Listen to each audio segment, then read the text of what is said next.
സ്തുതിച്ചാട്ടെ. Hallelujah. കർത്താവിന്റെ പരിശുദ്ധ നാമത്തിന് മഹത്വം ഉണ്ടാകട്ടെ. അനുഗ്രഹീതമായ നല്ല സന്ധ്യയിൽ ഈ ഭവനത്തിന്റെ തണലിൽ ഒന്നിച്ചു കൂടി ഒരുപാട് കർത്താവ് നമുക്ക് അവസരം നൽകിയതുകൊണ്ട് ദൈവത്തെ സ്തുതിക്കുന്നു. കർത്താവിൽ ബഹുമാനിയായ സഭാ ശുശ്രൂഷകൻ കടന്നു വന്ന എല്ലാ ദൈവമക്കൾ സ്നേഹവന്ദനം ചൊല്ലുന്നു. പ്രത്യേകാൽ പ്രിയ ബഹുമാനിയ കർത്താവിന്റെ ദാസൻ ഞങ്ങൾ ചില വർഷങ്ങൾക്ക് മുമ്പ് ബാംഗ്ലൂരിൽ വെച്ചാണ് അവസാനമായിട്ട് കണ്ടത്. വീണ്ടും ഈ പ്രദേശത്ത് ഇങ്ങനെ കൂട്ടായ്മ ആചരിപ്പാൻ കർത്താവ് ഇടയാക്കിയതുകൊണ്ട് ദൈവത്തെ സ്തുതിക്കുന്നു. ദൈവം അനുഗ്രഹിക്കട്ടെ. തുടർന്നുള്ള സമയങ്ങൾ നമുക്ക് വിലപ്പെട്ടതാണ്. ദൈവവചനത്തിൽ നിന്ന് നമുക്ക് ചില വിഷയങ്ങളെ ചിന്തിപ്പാനും പഠിപ്പാനും കർത്താവ് സഹായിക്കട്ടെ. ചിന്തയ്ക്ക് ആധാരമായി നമുക്കൊരു തിരുവെഴുത്ത് വായിക്കാം. എസ്തേറിന്റെ പുസ്തകം 2-ാം അധ്യായം അതിൻ്റെ 4-ാമത്തെ വേദഭാഗം ആർക്കെങ്കിലും മുറക്കെ വായിച്ച് സഹായിക്കാം. എസ്തേറിന്റെ 2-ാം അധ്യായം അതിൻ്റെ 4-ാമത്തെ വേദഭാഗം. രാജാവിന് ബോധിച്ച യുവതി വസ്തിക്ക് പകരം രാജ്ഞിയായിരിക്കട്ടെ. ഈ കാര്യം രാജാവിന് ബോധിച്ചു. അവൻ അങ്ങനെ തന്നെ ചെയ്തു. മതി, കണ്ണുകളടയ്ക്കാം. പ്രാർത്ഥനയ്ക്കായിട്ട് ഞങ്ങളെ സ്നേഹിക്കുന്ന സ്വർഗീയ പിതാവേ, ഞങ്ങൾ അങ്ങേ സ്തുതിക്കുന്നു. കർത്താവേ, നല്ല സന്ധ്യയ്ക്കായിട്ട് ഭാഗവുമായി ഞങ്ങൾ അടുത്തു വരുന്നു. ആദ്യം മുതൽ സംസാരിച്ച അവിടുത്തെ ആത്മാവിന്റെ ശബ്ദം ഇന്ന് രാത്രി ഞങ്ങൾ കേൾക്കുവാൻ കർത്താവ് സഹായിക്കണം. ഞങ്ങളുടെ ഇഷ്ടം ഞങ്ങളോട് അറിയിക്കണമേ കർത്താവേ. അതനുസരിച്ച് ഞങ്ങളുടെ ജീവിതത്തെ ക്രമീകരിക്കാൻ അവിടെ ഞങ്ങളെ സഹായിക്കണമെന്ന് പ്രാർത്ഥിക്കുന്നു. സകല മഹത്വം കർത്താവിന് ക്രിസ്തുയേശുവിൻ നാമത്തിൽ തന്നെ. കർത്താവിന് സ്തുതിച്ചാട്ടെ. 2002 പാരമ്പര്യമായ ഇസ്ലാമിക കുടുംബത്തിൽ നിന്ന് യേശു ക്രിസ്തുവിനെ കർത്താവും രക്ഷിതാവുമായി സ്വീകരിപ്പാൻ ദൈവം എനിക്ക് ജീവിതത്തിൽ ഭാഗ്യം നൽകി. കഴിഞ്ഞ 14 വർഷമായി വിശ്വാസ ജീവിതത്തിൽ കൃപയാൽ നിലനിൽക്കുവാൻ ദൈവം സഹായിച്ചു. എൻ്റെ ഭവനത്തിൽ ബാപ്പയും ഉമ്മയും അങ്ങനെ ഞങ്ങൾ വിളിക്കാറ്. അങ്ങനെ ബാപ്പയും ഉമ്മയും 2 സഹോദരിമാരും വല്യമ്മ എന്ന് ഞങ്ങൾ വിളിക്കും. വല്യമ്മച്ചി എന്ന് നിങ്ങൾ പറയുന്ന പോലെ വല്യമ്മയും അടങ്ങുന്ന കുടുംബത്തിൽ കൃപയാൽ എൻ്റെ പിതാവ് ഒഴികെ ഞങ്ങൾക്ക് എല്ലാവർക്കും ദൈവമക്കളായി തീരുവാൻ കർത്താവ് സഹായിച്ചു. അങ്ങനെ 2002 മുതൽ വിശ്വാസ ജീവിതത്തിൽ ഇന്നയോളം നിലനിൽക്കുവാൻ കർത്താവ് സഹായിച്ചുകൊണ്ടിരിക്കുന്നു. എൻ്റെ ഭാര്യയുടെ പേര് സുനിത എന്നാണ്. എനിക്ക് 2 പെൺകുഞ്ഞുങ്ങളാണുള്ളത്. അദീന, അലീന എന്നാണ് കുഞ്ഞുങ്ങളുടെ പേര്. 5-ലും 4-ലുമായിട്ട് പഠിക്കുന്നു. കേരളത്തിലെ കൊല്ലം ജില്ലയിലാണ് ഞാൻ ജനിച്ചതും വളർന്നതും ഇപ്പോൾ താമസിക്കുന്നതും എല്ലാം കൊല്ലം ജില്ലയിലാണ്. കർത്താവിൻ്റെ വയലിൽ അധ്വാനിക്കുന്നു. കൂടുതലും ഞാൻ ചെയ്തുകൊണ്ടിരിക്കുന്ന ശുശ്രൂഷ എന്ന് പറയുന്നത് പരസ്യോഗമാണ്. ഓരോ ജംഗ്ഷനുകളിൽ കർത്താവിനെ പ്രസംഗിക്കുന്ന ഒരു ഔട്ട്റീച്ച് മിനിസ്ട്രി ടീമായിട്ട് ഞങ്ങൾ ചെയ്യുന്നുണ്ട്. അതാണ് ഇപ്പോൾ ചെയ്തുകൊണ്ടിരിക്കുന്ന ശുശ്രൂഷ. ഇതിനിടയിൽ ക്ഷണിക്കപ്പെടുന്നതായ കൺവെൻഷനുകളിലും മറ്റുമൊക്കെയായി പ്രസംഗിക്കുവാനായിട്ട് കടന്നു പോവുകയും ടീം പ്രവർത്തനങ്ങളുമായി മുന്നോട്ട് പോവുകയും ചെയ്യുന്നു. ഇന്ത്യ പെന്തക്കോസ്ത് ദൈവസഭയുടെ ബന്ധത്തിൽ വിശ്വാസ ജീവിതത്തിൽ ഒരു മെമ്പർഷിപ്പിൽ നിലനിൽക്കുവാൻ തക്കവണ്ണം കർത്താവ് സഹായിക്കുന്നു. ഞാൻ ഒരു ബൈബിൾ കോളേജിലോ മറ്റു വിധമാകുന്ന ഒരിടത്തും പഠിച്ച ഡിഗ്രി ഒന്നും എനിക്കില്ല. ഞാനിത് പല സ്റ്റേജുകളിൽ ആവർത്തിച്ച് പറയുന്ന ആളാണ്. അത് ഒന്നുകൂടെ പറയുന്നതിൽ സന്തോഷമുണ്ട്. എന്നാൽ പഠിക്കുവാനുള്ള ഒരുപാട് താല്പര്യത്തോടെയാണ് ഞാൻ കഴിഞ്ഞ ചില വർഷങ്ങളായി കാര്യങ്ങളെ ക്രമീകരിച്ചുകൊണ്ടിരിക്കുന്നത്. കാരണം പഠിക്കുന്നവരെ കാണുമ്പോൾ എനിക്ക് ഭയങ്കര ഒരു സന്തോഷം തോന്നാറുണ്ട്. പ്രത്യേകിച്ച് പ്രിയമുള്ളവരൊക്കെ പഠിച്ചുകൊണ്ടിരിക്കുകയാണെന്ന് കേൾക്കുന്നത്. എനിക്കൊരിക്കൽ പഠിക്കാൻ വലിയ ആഗ്രഹം തോന്നി. അപ്പോൾ എൻ്റെ സഹോദരി പറഞ്ഞു അവൾക്ക് പഠിക്കണമെന്ന് പറഞ്ഞു. അങ്ങനെ അവൾ ബൈബിൾ കോളേജിൽ പോയി BTH കഴിഞ്ഞ് MDU പഠിച്ചുകൊണ്ടിരിക്കുമ്പോൾ ഒരു കർത്താവിൻ്റെ ദാസനുള്ള വിവാഹം കഴിച്ച ഒരു കുടുംബമായി കർത്താവിൻ്റെ വയലിൽ അധ്വാനിക്കുന്നു. അതിനുശേഷമായിട്ട് പഠിക്കുവാൻ ചിന്തിച്ചപ്പോൾ മീറ്റിങ്ങിൻ്റെതായ ചില തിരക്കുകളൊക്കെ ഇങ്ങനെ യാത്രകളായി ഇതിനിടയ്ക്ക് സമയം കിട്ടിയില്ല. എന്നാലും കർത്താവിൻ്റെ വചനം വായിച്ച് പഠിക്കുവാനും ഗ്രഹിക്കുവാനും ദൈവമായ കർത്താവിനോട് സഹായിച്ചു. ആ ഒരു അനുഭവത്തിൽ നിന്നുകൊണ്ടാണ് നിങ്ങളോട് ദൈവവചനം സംസാരിക്കാൻ തക്കവണ്ണം താല്പര്യപ്പെടുന്നത്. വളരെ പ്രാർത്ഥനയോടെ നമുക്ക് കർത്താവിൻ്റെ സന്നിധിയിലായിരിക്കാം.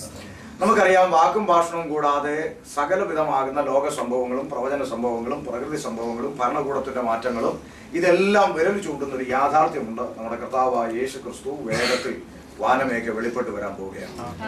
എല്ലാ സംഭവങ്ങളും പണ്ട് കാലത്ത് നമ്മൾ പറഞ്ഞു യേശു വരും എന്ന് സകലവിധമാകുന്ന പ്രസംഗങ്ങളിൽ നമ്മൾ കേട്ടിരുന്നു. അപ്പച്ചന്മാർ പറഞ്ഞു കർത്താവ് വരും, മടങ്ങി വരും, തൻ്റെ സഭയെ ചേർക്കും എന്നൊക്കെ പറഞ്ഞു. ഒരു പക്ഷേ ഇന്നത്തെ തലമുറ പഠിച്ചാൽ ആയിരിക്കും എന്നൊക്കെ ചിന്തിക്കുന്ന ഒരു ലെവലിലേക്ക് ഇന്നത്തെ തലമുറ വഴിമാറിയിട്ടുണ്ട്. കാരണം എത്രയോ നാളുകളായി ഇത് കേൾക്കുന്നു, ഇതുവരെയും വന്നിട്ടില്ല. എന്നാൽ തിരുവചനം പഠിക്കുന്നവർക്കറിയാം, അന്ന് പറഞ്ഞു തുടങ്ങിയത് മുതലുള്ള സകല തെളിവുകളും കർത്താവിന്റെ വരവിനെ വിളിച്ചറിയിച്ചുകൊണ്ട് നിവർത്തിപഥത്തിലേക്ക് നീങ്ങിക്കൊണ്ടിരിക്കുകയാണ്. എന്ന് പറഞ്ഞാൽ കർത്താവായ യേശു ക്രിസ്തു വേഗത്തിൽ തന്റെ സഭയെ ചേർക്കുവാനായിട്ട്, തന്റെ മണവാട്ടിയെ ചേർക്കുവാനായിട്ട് വേഗത്തിൽ ലോകത്തിലേക്ക് വെളിപ്പെട്ട് വരാൻ പോവുകയാണ്. അപ്പോൾ കർത്താവായ യേശു ക്രിസ്തുവിന്റെ വരവിനെ കുറിച്ചോ തന്നെ അനുഗമിക്കുന്ന ശിഷ്യന്മാര്, നമുക്കറിയാം മത്തായി സുവിശേഷം 24-ാം അധ്യായത്തിൽ കർത്താവിനോട് ചോദിക്കുകയാണ്, നാഥാ നിന്റെ വരവിന് ഞങ്ങൾക്ക് അടയാളം പറഞ്ഞു തരണമെന്ന് പറയുമ്പോൾ കർത്താവ് ആദ്യം പറഞ്ഞ പദം ആർക്കറിയാം? ആദ്യം പറഞ്ഞ പദം എന്താ? ഓർമ്മയുണ്ടോ? കർത്താവ് ആദ്യം പറഞ്ഞ എന്താണ്? ആരും നിങ്ങളെ തെറ്റിപ്പാതിരുപ്പാൻ സൂക്ഷിച്ചുകൊള്ളുക. അപ്പോൾ കർത്താവായ യേശുക്രിസ്തുവിന്റെ വരവിനോടുള്ള ബന്ധത്തിൽ കർത്താവ് നമുക്ക് തന്ന ഒന്നാമത്തെ മുന്നറിയിപ്പാണ്, ആരും നിങ്ങളെ തെറ്റിപ്പാതിരിപ്പാൻ സൂക്ഷിച്ചുകൊള്ളുവൻ എന്ന കർത്താവ് പറഞ്ഞു. അപ്പോൾ തെറ്റിക്കാൻ സാധ്യതയുണ്ട് എന്നറിയാവുന്ന ദൈവം നമുക്ക് മുന്നറിയിപ്പ് തന്നു, ഒരാളും നിങ്ങളെ തെറ്റിച്ച് കളയരുത്. ഇന്ന് ഈ കാലഘട്ടം പഠിക്കുമ്പോൾ ദൈവവചനത്തിൽ നിന്ന് വഴിമാറി ആത്മീയകോളം ഒരുപാട് ദൂരെയൊക്കെ സഞ്ചരിച്ചുകൊണ്ടിരിക്കുകയാണ്. ഈ വചനത്തിൽ നിന്ന് വഴിമാറി പോകുന്നതനുസരിച്ച് ജനം കർത്താവിൽ നിന്ന് അകന്നുകൊണ്ടിരിക്കുകയാണ്. കർത്താവിൽ നിന്ന് അകലുമ്പോൾ ജനം പാപത്തിലേക്ക് വീഴുവാൻ ഇടയായിത്തീരും. അതിന്റെ തെളിവാണ് നമുക്കറിയാം. യേശുക്രിസ്തുവിനെ പടയാളി സംഘം പിടിച്ചുകൊണ്ട് പോകുമ്പോൾ നമ്മൾ വായിക്കുന്ന ഒരു പദമുണ്ട്, പത്രോസ് അകലം വിട്ട് പിൻചെന്നു. കർത്താവിൽ നിന്ന് അവൻ അകലം വിട്ട് പിൻചെന്നു. എന്നാൽ കർത്താവിനോട് അടുത്തിരുന്ന ഒരു സമയത്ത് പറഞ്ഞു, നിനക്ക് വേണ്ടി ഞാൻ ചാകാനും കൂടെ തയ്യാറായിരിക്കുന്നത്. അത് അടുത്തിരുന്നപ്പോഴാ പറഞ്ഞത്. എന്നാൽ അകലം വിട്ടപ്പോൾ എന്ത് പറഞ്ഞു? എനിക്ക് അയാളെ അറിയത്തില്ല, അവനെ ഞാൻ അറിയുന്നില്ല എന്ന് പറഞ്ഞ് തള്ളി പറഞ്ഞു. അപ്പൊ അടുത്തിരുന്നപ്പോൾ കർത്താവിനോട് ചേർന്നിരുന്നു, അകലം വിട്ടപ്പോൾ തള്ളിപ്പറഞ്ഞ് കർത്താവിൽ നിന്ന് അകന്നു പോകുന്ന രംഗം നമുക്ക് കാണാം. അപ്പോൾ ഇന്ന് ആത്മീയ ലോകം കർത്താവിൽ നിന്ന് ഒരുപാട് അകന്നു പോയിക്കൊണ്ടിരിക്കുകയാണ്. എന്താണ് അതിന്റെ കാരണമെന്ന് ചോദിച്ചാൽ ഒറ്റ കാരണമേ പറയാനുള്ളൂ, ദൈവവചനത്തിന്റെ പ്രാധാന്യം നഷ്ടപ്പെട്ടു തുടങ്ങി. വചനത്തിൽ ദൈവവചനത്തിന്റെ പ്രാധാന്യം ഒരിക്കലും നഷ്ടപ്പെടുകയില്ല. നമ്മുടെ ഇടയിൽ ദൈവവചനത്തിന്റെ പ്രാധാന്യം വളരെ നഷ്ടപ്പെട്ടു തുടങ്ങി. ദൈവവചനത്തെക്കാൾ അധികം മറ്റു പലതിനെയും പ്രൊജക്റ്റ് ചെയ്ത് കാണിക്കാൻ തുടങ്ങി. നമുക്കറിയാം, ഇന്ന് ഈ ദുബായ് വന്നതിന് ശേഷം എനിക്കറിയാവുന്ന ഒരു പാസ്റ്ററോട് ഞാനിങ്ങനെ വർത്തമാനം പറയുമ്പോൾ പുള്ളിക്കാരൻ പറഞ്ഞു, ഒരു പാസ്റ്ററെ വിളിച്ചിട്ട് ഇങ്ങനെ പറഞ്ഞു, നമ്മുടെ ഒരു പാസ്റ്റർ വന്നിട്ടുണ്ട് നാട്ടിൽ നിന്ന്, എന്റെ കാര്യമല്ല വേറൊരു പാസ്റ്റർ കാര്യം ഇങ്ങനെ പറഞ്ഞു, നാട്ടിൽ നിന്ന് വന്നിട്ടുണ്ട് എന്ന് പറഞ്ഞപ്പോൾ ആ സഭാ പാസ്റ്റർ ആദ്യം ചോദിച്ചെന്ന് പറഞ്ഞു, കണ്ണിന് കാണത്തക്കവണ്ണം വല്ലതും നടക്കൂ എങ്കിൽ വിളിക്കാം. നിങ്ങൾ കേൾക്കുന്നുണ്ടോ? കണ്ണിന് കാണത്തക്കവണ്ണം വല്ലതും നടക്കൂ, അങ്ങനെയാണെങ്കിൽ വിളിക്കാമെന്ന് പറഞ്ഞു. അപ്പൊ ഇന്ന് മനുഷ്യന് കണ്ണിന് കാണത്തക്കവണ്ണം എന്തെങ്കിലും നടന്നാൽ മാത്രമേ മനുഷ്യൻ വിശ്വസിക്കുകയുള്ളൂ എന്ന നിലയിൽ അവർ അത്ഭുതത്തെയും അടയാളത്തെയും പ്രൊജക്റ്റ് ചെയ്യുന്ന ഒരു കാലഘട്ടത്തിലേക്ക് നമ്മൾ എത്തി നിൽക്കുകയാണ്. എന്നെ കേൾക്കുന്ന ദൈവമക്കളോടും ദൈവവചനം പഠിക്കുന്നവരോടും പഠിച്ച അഭിഷിക്തന്മാരോടും ഉൾപ്പെടെ ഞാൻ നിങ്ങളോട് ചോദിക്കുന്നു. ഒന്നാമത്തെ ചോദ്യം, നമുക്ക് ആ വചനത്തിലോട്ട് വരാം, ഒരു അടിസ്ഥാനം ഇടുക.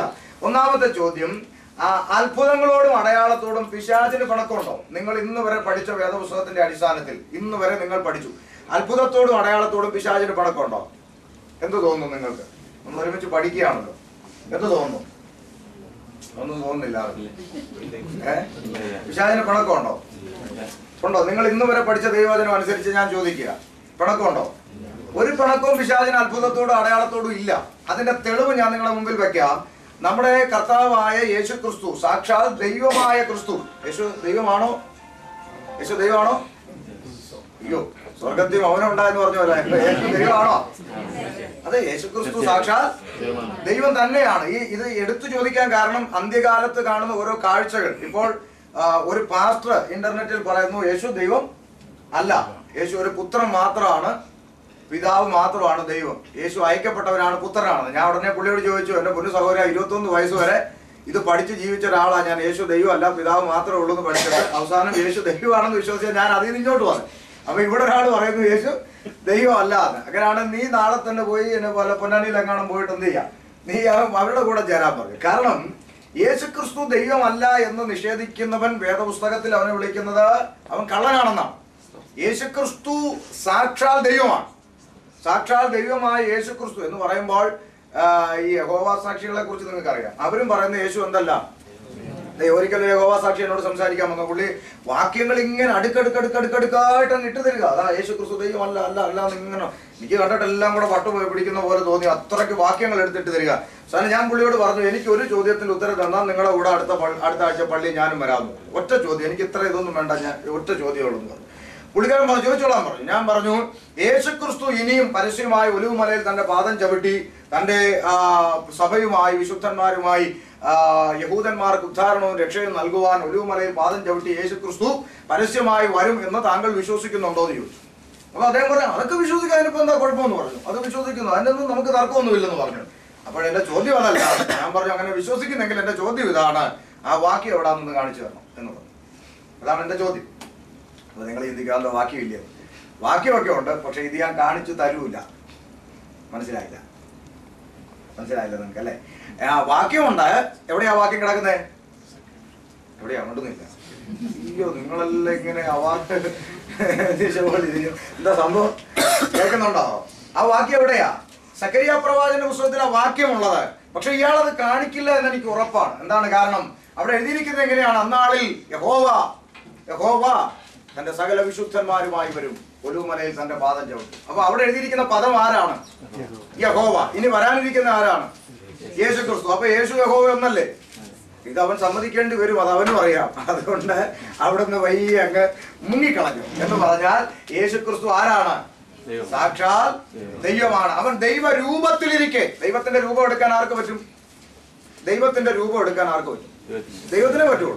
അപ്പൊ ദൈവ രൂപത്തിലിരിക്കെ അവൻ വേഷത്തിൽ മനുഷ്യനായി ലോകത്തിലേക്ക് വന്നു. എന്ന് പറഞ്ഞാൽ ആദിയിൽ വചനം ഉണ്ടായിരുന്നു, വചനം ദൈവത്തോടു കൂടെ ആയിരുന്നു, വചനം ദൈവമായിരുന്നു. അപ്പൊ ഈ വചനം ദൈവത്തോടു കൂടെയായിരുന്നു, വചനം ദൈവമായിരുന്നു എന്ന് പറയുമ്പോൾ പൗലോസ് അതിന് കൊടുക്കുന്ന പദം ഇങ്ങനെയാണ് കൊലോസ്യ ലേഖനത്തിൽ: അവനിലല്ലോ ദൈവത്തിന്റെ സർവസമ്പൂർണതയും ദേഹരൂപമായി വസിക്കുന്നു. അപ്പോൾ നമ്മുടെ നഗ്നനേത്രങ്ങൾ കൊണ്ട് കാണാൻ കഴിയാത്ത സൂര്യനേക്കാളും വെല്ലുന്ന തേജസ്സുള്ള മഹാദൈവം നമ്മുടെ ഈ പീറ കണ്ണുകൊണ്ട് കാണത്തക്ക വണ്ണം ഒരു ദേഹരൂപം സ്വീകരിച്ച് ലോകത്തിലേക്ക് വന്നു.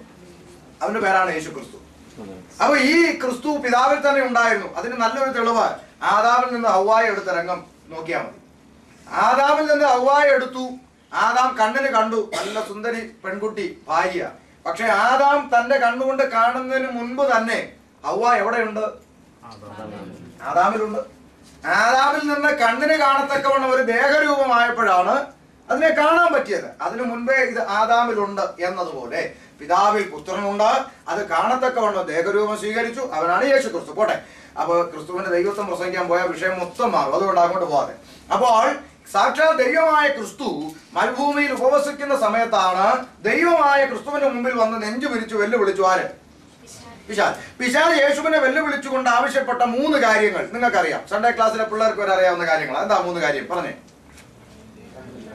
1, നീ ദൈവപുത്രനാണെങ്കിൽ കല്ല് അപ്പമാകാൻ കൽപ്പിക്കുക. 2, നീ മലയാള മുകളിലെ ഗോപുരത്തിന് മുകളിൽ താഴോട്ട് ചാടുക, ദൂതന്മാർ നിന്നെ കയ്യെ താങ്ങിക്കൊള്ളു, ഒരു കുഴപ്പവും സംഭവിക്കത്തില്ല. 3, നീ എന്നെ ഒന്ന് വീണ് നമസ്കരിച്ച ഈ ലോകവും ഇതിലുള്ള സകല അധികാരവും ഞാൻ നിനക്ക് തരും. എന്റെ ചോദ്യം നിങ്ങളോട്, ഇത് 3 അത്ഭുതമാണോ അല്ലയോ? പറ.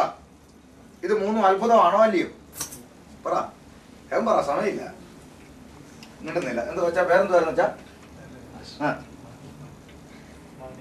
മാണി. ഓക്കെ, മാണി പാസ്റ്റർ ഇവിടെ താഴെ നിന്ന് കുറച്ച് കല്ല് വാരി ഇവിടെ കൊണ്ടിട്ടിട്ട് യേശുവിന്റെ നാമത്തിൽ അപ്പം ആട്ടെ എന്ന് പറഞ്ഞു. ആവി പറക്കുന്ന അപ്പം അത്ഭുതമാണോ എന്നാ ചോദിച്ചേ? അതല്ലേ ഞാൻ ചോദിച്ചേ, മനസ്സിലാവുന്നില്ല. അപ്പൊ അത്ഭുതമാണ് അല്ലെ? പിന്നെ ഈ മനുഷ്യനെ ഇവിടെ കാണാൻ പിടിച്ചാൽ കിട്ടൂ, നാളെ അമേരിക്കയിലായിരിക്കും. അപ്പൊ അങ്ങനെ അത്ഭുതമാണ് അല്ലെ? ഇനി ഈ മനുഷ്യൻ ഇവിടുത്തെ 10 നില ഫ്ലാറ്റിന്റെ മുകളിൽ കയറിയിട്ട് പറയാണ് യേശുവിന്റെ നാമത്തിൽ ഒറ്റച്ചാട്ടം. താഴെ ഒന്ന് നിൽക്കുകയാണ്, ഒരു കുഴപ്പവും പറ്റിയിട്ടില്ല. അത്ഭുതമാണോ അല്ലയോ? പറ. അത്ഭുതം. 3, ഈ മനുഷ്യൻ ഇവിടുന്ന് ഒരു സൂപ്പർ ലോട്ടോ എടുത്ത് ഇവിടുത്തെ ഒരു വിഗ്രഹത്തിന്റെ മുമ്പിൽ ചെന്ന് കുനിഞ്ഞെന്നിട്ട് അത് നിന്നു മതി, ഞാൻ നിന്നെ സേവിക്കുക, എന്നെ ഒന്ന് രക്ഷപ്പെടുത്തണമെന്ന് പറഞ്ഞു. നുകർന്നു. റിസൾട്ട് വന്നപ്പോൾ 10 കോടി. അത്ഭുതമാണോ അല്ലയോ? പറ. അത്ഭുതം. ഇത് 3 ആവശ്യപ്പെട്ടതാരാ? അതാ ചോദ്യം. ഇത് 3 ആവശ്യപ്പെട്ടതാരാ യേശുവിനോട്? പിശാച്. അപ്പൊ പിശാചിന് അത്ഭുതത്തോട് കണക്കുണ്ടോന്നാ എന്റെ ചോദ്യം? ഇല്ലല്ലോ. ക്ലിയർ ആണ്. അപ്പൊ ശ്രദ്ധിക്കണം, ഇത് 3 ആവശ്യപ്പെട്ടത് പിശാചാണ്, ഇത് 3 അത്ഭുതമാണ്. ഇനി 3ാമത്തതിൽ ഒളിഞ്ഞിരിക്കുന്ന ഒരു ചെറിയ രഹസ്യമുണ്ട്, അത് നിങ്ങളോട് ഞാൻ പങ്കുവയ്ക്കാം. 3ാമത്തിൽ ഒളിഞ്ഞിരിക്കുന്ന രഹസ്യം. 3ാമത്തെ ചോദ്യം, നീ എന്നെ ഒന്ന് വീണ് നമസ്കരിച്ചാൽ ഈ ലോകവും ഇതിലുള്ള സകല അധികാരവും ഞാൻ നിനക്ക് തരും. പിശാച് യേശുവിന്റെ മുമ്പിൽ ഓഫർ വയ്ക്കുകയാണ്. പിശാച് യേശുവിന്റെ മുമ്പിൽ ഓഫർ വെക്കുന്നു. സ്വർഗത്തിലും ഭൂമിയിലും സകല അധികാരത്തിന്, ഈ ലോകവും ഇതിലുള്ള സകല അധികാരവും ഞാൻ നിനക്ക് തരുമെന്ന് സ്വർഗത്തിലും ഭൂമിയിലും സകല അധികാരവും പ്രാപിച്ച യേശുവിനോട് പിശാച് ഓഫർ വെക്കുന്നു. കാരണം അപ്പോൾ ഈ അധികാരം ആര് പ്രാപിച്ചിട്ടില്ല? യേശു ക്രിസ്തു പ്രാപിച്ചിട്ടില്ല. അതുകൊണ്ട് പിശാച് അവന്റെ മുമ്പിൽ ഓഫർ വെക്കുന്നു. ഈ പിശാച് വെക്കുന്ന ഓഫറിനകത്ത് ഒളിഞ്ഞിരിക്കുന്ന രഹസ്യം നിങ്ങളോട് കൈമാറാം. ശ്രദ്ധിക്കൂ. പിശാച് പറയാം, നീ എന്റെ മുമ്പിൽ വീണ് നമസ്കരിച്ചാൽ ഈ ലോകത്തിലുള്ള സകലവും ഞാൻ നിനക്ക് തരാം. അതിന്റെ അർത്ഥം, ഇനി നീ എന്നെ വീണ് നമസ്കരിച്ചില്ലേലും പിതാവായ ദൈവം നിനക്ക് ഈ അധികാരം തരും. തരത്തില്ലേ? തരും. പക്ഷെ ഞാൻ തരുന്നതും പിതാവ് തരുന്നതും തമ്മിൽ അല്പ വ്യത്യാസമുണ്ട്. നിന്റെ ദൈവം നിനക്ക് അധികാരം തരും. കൊടുത്തോ? കൊടുത്തു. മത്തായി 28:18 യേശു അടുത്ത് വന്ന് സ്വർഗത്തിലും ഭൂമിയിലും സകല അധികാരം എനിക്ക്. അത് ആര് കൊടുത്തതാ? പിതാവ് കൊടുത്തു. പക്ഷെ ഇവിടെ പിശാച് പറയാണ്, നീ എന്നെ വീണ് നമസ്കരിച്ചാൽ ലോകം ഇതിലുള്ള സകല അധികാരം ഞാൻ നിനക്ക് തരാം. അതിനകത്ത് ഒളിച്ചിരിക്കുന്ന ഒരു രഹസ്യം, ഇനി ഞാൻ തന്നില്ലേലും പിതാവ് നിനക്കിത് തരും. പക്ഷെ ഞാൻ തരുന്നതും ദൈവം തരുന്നതും തമ്മിൽ ഒരു വ്യത്യാസമുണ്ട്. എന്താണ്? പിതാവ് നിനക്ക് തരുന്നത് എപ്പോഴാ? നീ ഉപവാസം കഴിഞ്ഞ് ജനത്തിനിടയിലോട്ട് ഇറങ്ങണം, എന്നിട്ട് പരസ്യ ശുശ്രൂഷ ചെയ്യണം, ഒടുവിൽ നീ ദൈവാലയത്തിൽ കയറി ഉപദേശിക്കണം. ഉപദേശം കേൾക്കുമ്പോൾ പരീക്ഷന്മാർക്ക് വട്ടുപിടിക്കും. അവർ നിന്റെ പിറകെ വരും, നിന്നെ കല്ലെറിയാൻ ശ്രമിക്കും, നിന്നെ പിടിക്കാൻ ശ്രമിക്കും, തള്ളിയിട്ട് കൊല്ലാൻ ശ്രമിക്കും. അനന്തരം അവർ നിന്നെ പിടിക്കും, അവർ നിന്നെ അടിക്കും, നിന്റെ മുതുക് ഉഴവുചാൽ പോലെ കീറും, കോലുകൊണ്ട് അവർ നിന്നെ അടിക്കും, നിന്റെ മുഖത്ത് അവർ തുപ്പും, നിന്റെ തലയിൽ മുൾക്കിരീടം അവർ അടിച്ചു കയറ്റും. അനന്തരം നിന്റെ കൈകാലുകൾ വിരിച്ചവരെ കുരിശിൽ അടിച്ചടിച്ച് ആണികളാൽ അവരെ നിന്നെ ക്രൂശിൽ തറയ്ക്കും. അനന്തരം ഉയർത്തിപ്പിടിച്ച ക്രൂശിൽ നിന്റെ വിലാപ്പുറത്ത് അവർ കുന്തം കൊണ്ട് കുത്തിത്തുളയ്ക്കും. ഇതെല്ലാം കഴിഞ്ഞ് അരിമത്യക്കാരനായ യോസേപ്പിന്റെ കല്ലറയ്ക്കൽ കൊണ്ടുപോയി നിന്റെ ഭൗതിക ശരീരം അടക്കം ചെയ്യും. പിതാവായ ദൈവം അവിടുന്ന് നിന്നെ ഉയർപ്പിക്കും. എന്നിട്ട് സ്വർഗത്തിലും ഭൂമിയിലും സകല അധികാരവും നിന്റെ ദൈവം നിനക്ക് തരും. എപ്പോഴാ? പറ, നിങ്ങൾ പറയണം എപ്പോഴാ? ഈ പറയപ്പെട്ട നിന്നയും, ഈ പറയപ്പെട്ട അടിയും, ഈ പറയപ്പെട്ട തുപ്പലും, ഈ പറയപ്പെട്ട ഉപദ്രവങ്ങളും എല്ലാം സഹിച്ച് ക്രൂശിൽ പ്രാണനെ വെടിഞ്ഞ് ഉയർത്തെഴുന്നേറ്റ് കഴിയുമ്പോഴാണ് ദൈവം നിനക്ക് തരുന്ന ഈ അധികാരം. എന്നാൽ ഇതൊന്നും വേണ്ട. എന്നെ ഒന്ന് വീണ് നമസ്കരിച്ച് ഈ അടിയില്ല, ഈ ഇടിയില്ല, ഈ നിന്നയില്ല, ഈ പരിഹാസമില്ല, ഈ തുപ്പലില്ല, ഞാൻ ഇപ്പോഴേ ഇതെല്ലാം അങ്ങ് തരാം. ദാറ്റ് മീൻസ് ഇൻസ്റ്റന്റ് വിടുതൽ. ഇത് തന്നെയാണ് ഇന്നത്തെ തലമുറയും പഠിപ്പിക്കുന്നത്. വിശ്വാസിക്ക് കഷ്ടമില്ല, വിശ്വാസ യുഗത്തിൽ നിന്നയില്ല, പരിഹാസമില്ല, ഉപദ്രവമില്ല എന്നൊക്കെ പറഞ്ഞുകൊണ്ട് അനുഗ്രഹത്തിന്റെ കവിഞ്ഞൊഴുക്കുമായി നടക്കുന്ന ഇന്നത്തെ പല പുള്ളികളും പഠിപ്പിക്കുന്ന തിയറി, സൈക്കിളെ വാടാ കാറെ പോടാ എന്ന് പറയുന്ന തിയറി ബിബ്ലിക്കൽ അല്ല. അത് പിശാചിന്റെ വഴിയാണ്. ആമേൻ, ആമേൻ. എന്നാൽ യേശു അത് തെരഞ്ഞെടുത്തില്ല ദൈവമക്കളെ. യേശു പറഞ്ഞു, എന്റെ പിതാവ് എനിക്ക് അനുവദിച്ചു തരുന്ന സകല കഷ്ടത്തിലൂടെയും സകല നിന്ദയിലൂടെയും സകല ഉപദ്രവത്തിലൂടെയും സകല വിധമാകുന്ന പ്രതികൂലത്തിലൂടെയും കടന്നുപോയതിനു ശേഷം എന്റെ പിതാവ് എനിക്ക് തരുന്ന അധികാരം മതി എന്ന് പറഞ്ഞ് യേശു ദൈവത്തിന്റെ ഇഷ്ടം തിരഞ്ഞെടുത്തു. നമ്മളോ? ഞാൻ നിങ്ങളോട് ചോദിക്കുന്നു, യേശു ക്രിസ്തുവിന്റെ ഭക്തിയോടെ എനിക്കൊന്ന് ജീവിക്കണമെന്ന് ഹൃദയത്തിൽ ആഗ്രഹമെങ്കിലും ഉള്ളവർ ഇതിനകത്തുണ്ടെങ്കിൽ ഒരു സ്തോത്രം പറഞ്ഞേക്കാം.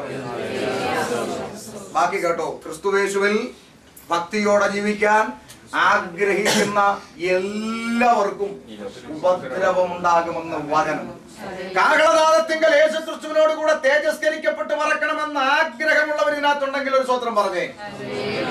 ബാക്കി കേട്ടോ, നിങ്ങൾ ക്രിസ്തുവിനോട് കൂടെ തേജസ്കരിക്കപ്പെടണം എങ്കിൽ അവനോടുകൂടെ കഷ്ടം സഹിച്ചാൽ അത്രേ. ഇതൊക്കെയാണ് വേദഭാഗം. ഇനി നമ്മൾ പ്രാർത്ഥിക്കുമ്പോൾ പറയാറുള്ള ഒരു പദവും കൂടെ പറഞ്ഞ് വിഷയത്തിലോട്ട് വരാം. നമ്മൾ പറയാറുണ്ട്, കർത്താവേ നീ എന്നെ തെരഞ്ഞെടുത്തതിനായിട്ട്, എന്നെ വിളിച്ചതിനായിട്ട്, വേർതിരിച്ചതിനായിട്ട് സ്തോത്രം എന്നൊക്കെ നമ്മൾ പറയാറുണ്ട്. അപ്പൊ യേശു എന്നെ തെരഞ്ഞെടുത്തു എന്ന് ഉറപ്പുള്ളവർ കൂടെ സ്തോത്രം പറഞ്ഞേ. ചോദിക്കുന്നു നിങ്ങളോട്, എന്താ തെളിവ്? നമ്മൾ പറയുന്നു യേശു നമ്മളെ തെരഞ്ഞെടുത്തു, നമ്മൾ ആകാശം തെരഞ്ഞെടുത്തു. എന്താണ് നമുക്ക് തെളിവ്? വചനപ്രകാരം യേശു എന്നെ തെരഞ്ഞെടുത്തിട്ടുണ്ട് എന്ന് ഈ ഹോളിൽ ഇരിക്കുന്നവർക്ക് എന്താണ് ഉറപ്പ്? ബൈബിളിൽ നിന്നാണ് ചോദ്യം. ബൈബിളിൽ നിന്ന് എന്താണ് ഉറപ്പ്? ഒരു ഉറപ്പ് നിങ്ങളുടെ മുമ്പിൽ വെക്കാം. യോഹന്നാൻ 15:19 വായിച്ചേ. യോഹന്നാൻ 15:19. യേശു എത്ര പേരെ തെരഞ്ഞെടുത്തിട്ടുണ്ടെന്ന് ഇപ്പൊ അറിയാം. ഒന്ന് വായിച്ചേ. യോഹന്നാന്റെ സുവിശേഷം 15:19. നിങ്ങൾ ലോകക്കാരായിരുന്നുവെങ്കിൽ ലോകം തനിക്ക് സ്വന്തമായതിനെ സ്നേഹിക്കുമായിരുന്നു. എന്നാൽ നിങ്ങൾ ലോകക്കാരായിരിക്കാതെ ഞാൻ നിങ്ങളെ ലോകത്തിൽ നിന്ന് തിരഞ്ഞെടുത്തത് കൊണ്ട് ലോകം നിങ്ങളെ പകയ്ക്കുന്നു. അപ്പൊ യേശു നമ്മളെ തെരഞ്ഞെടുത്തിട്ടുണ്ടെങ്കിൽ അതിന്റെ തെളിവെന്താ? എത്ര പേരെ തെരഞ്ഞെടുത്തിട്ടുണ്ട്? അത് തന്നെത്താൻ ശോധന ചെയ്താൽ മതി. കൈയൊന്നും പൊക്കണ്ട, ഒരു ഭക്ഷണമില്ല. ഈ ലോകം ദൈവജനത്തെ പകയ്ക്കുമ്പോൾ ഓർക്കുക, നമ്മൾ കർത്താവിന്റെ ലിസ്റ്റിലുണ്ട്.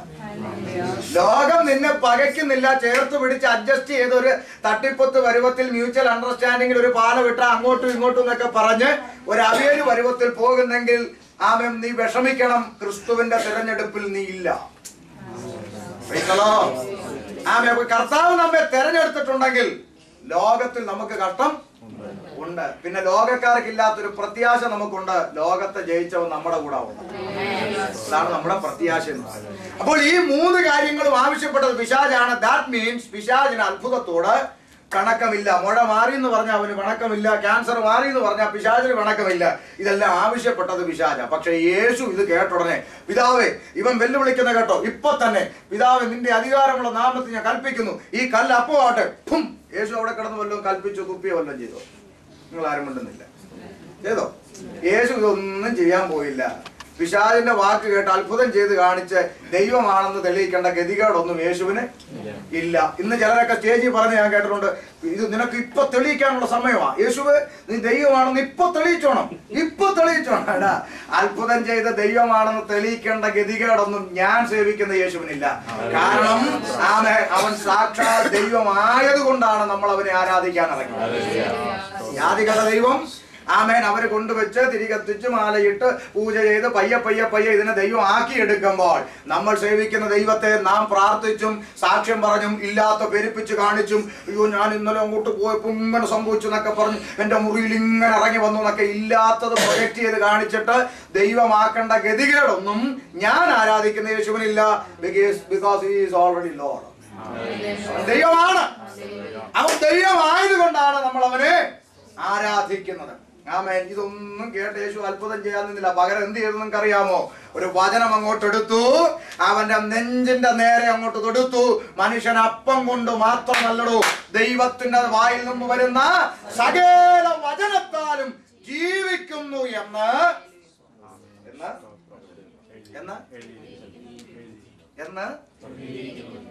എഴുതിയിരിക്കുന്നുവല്ലോ.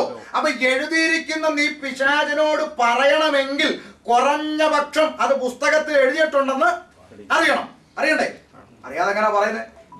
അറിയണം, എന്ത് ചെയ്യണം?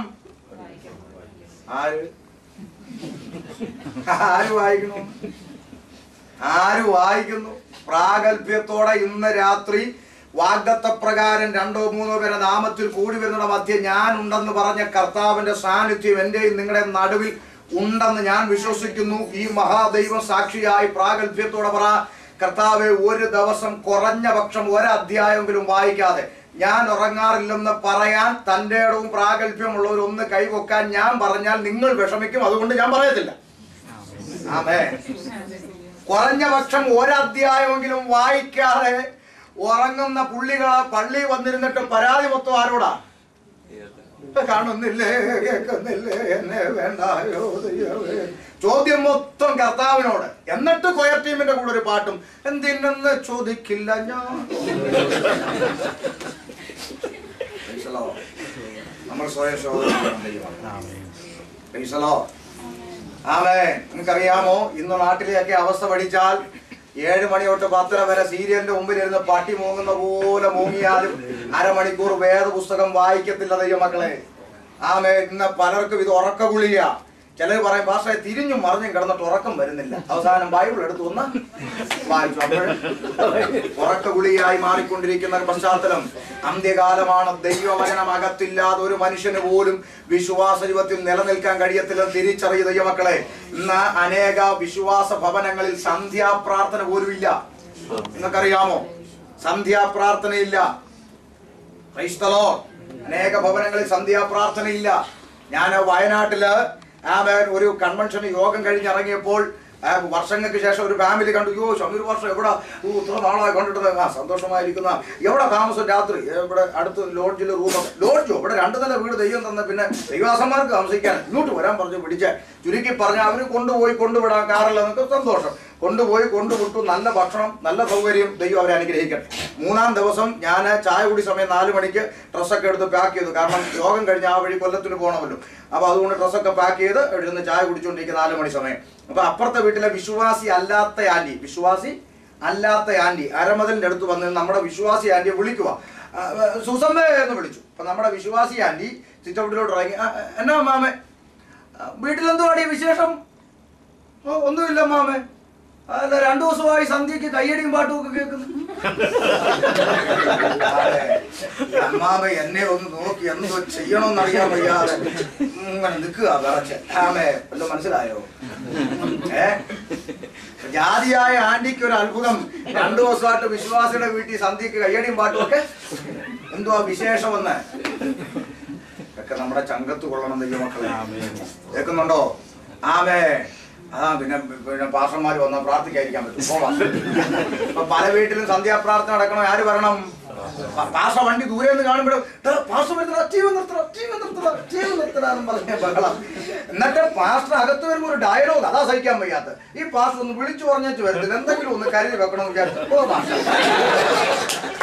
കരുതി വെക്കാനെന്ന് പോലെ ഇതൊക്കെ ഓർമ്മ ചെയ്തിട്ട് മര്യാദ അപ്പൊ ഇതെല്ലാം സൂത്രപ്പണികളാണ്. ആമേൻ. മനസ്സിലാകുന്നുണ്ടോ? ദൈവം നമ്മെ അനുഗ്രഹിക്കണം.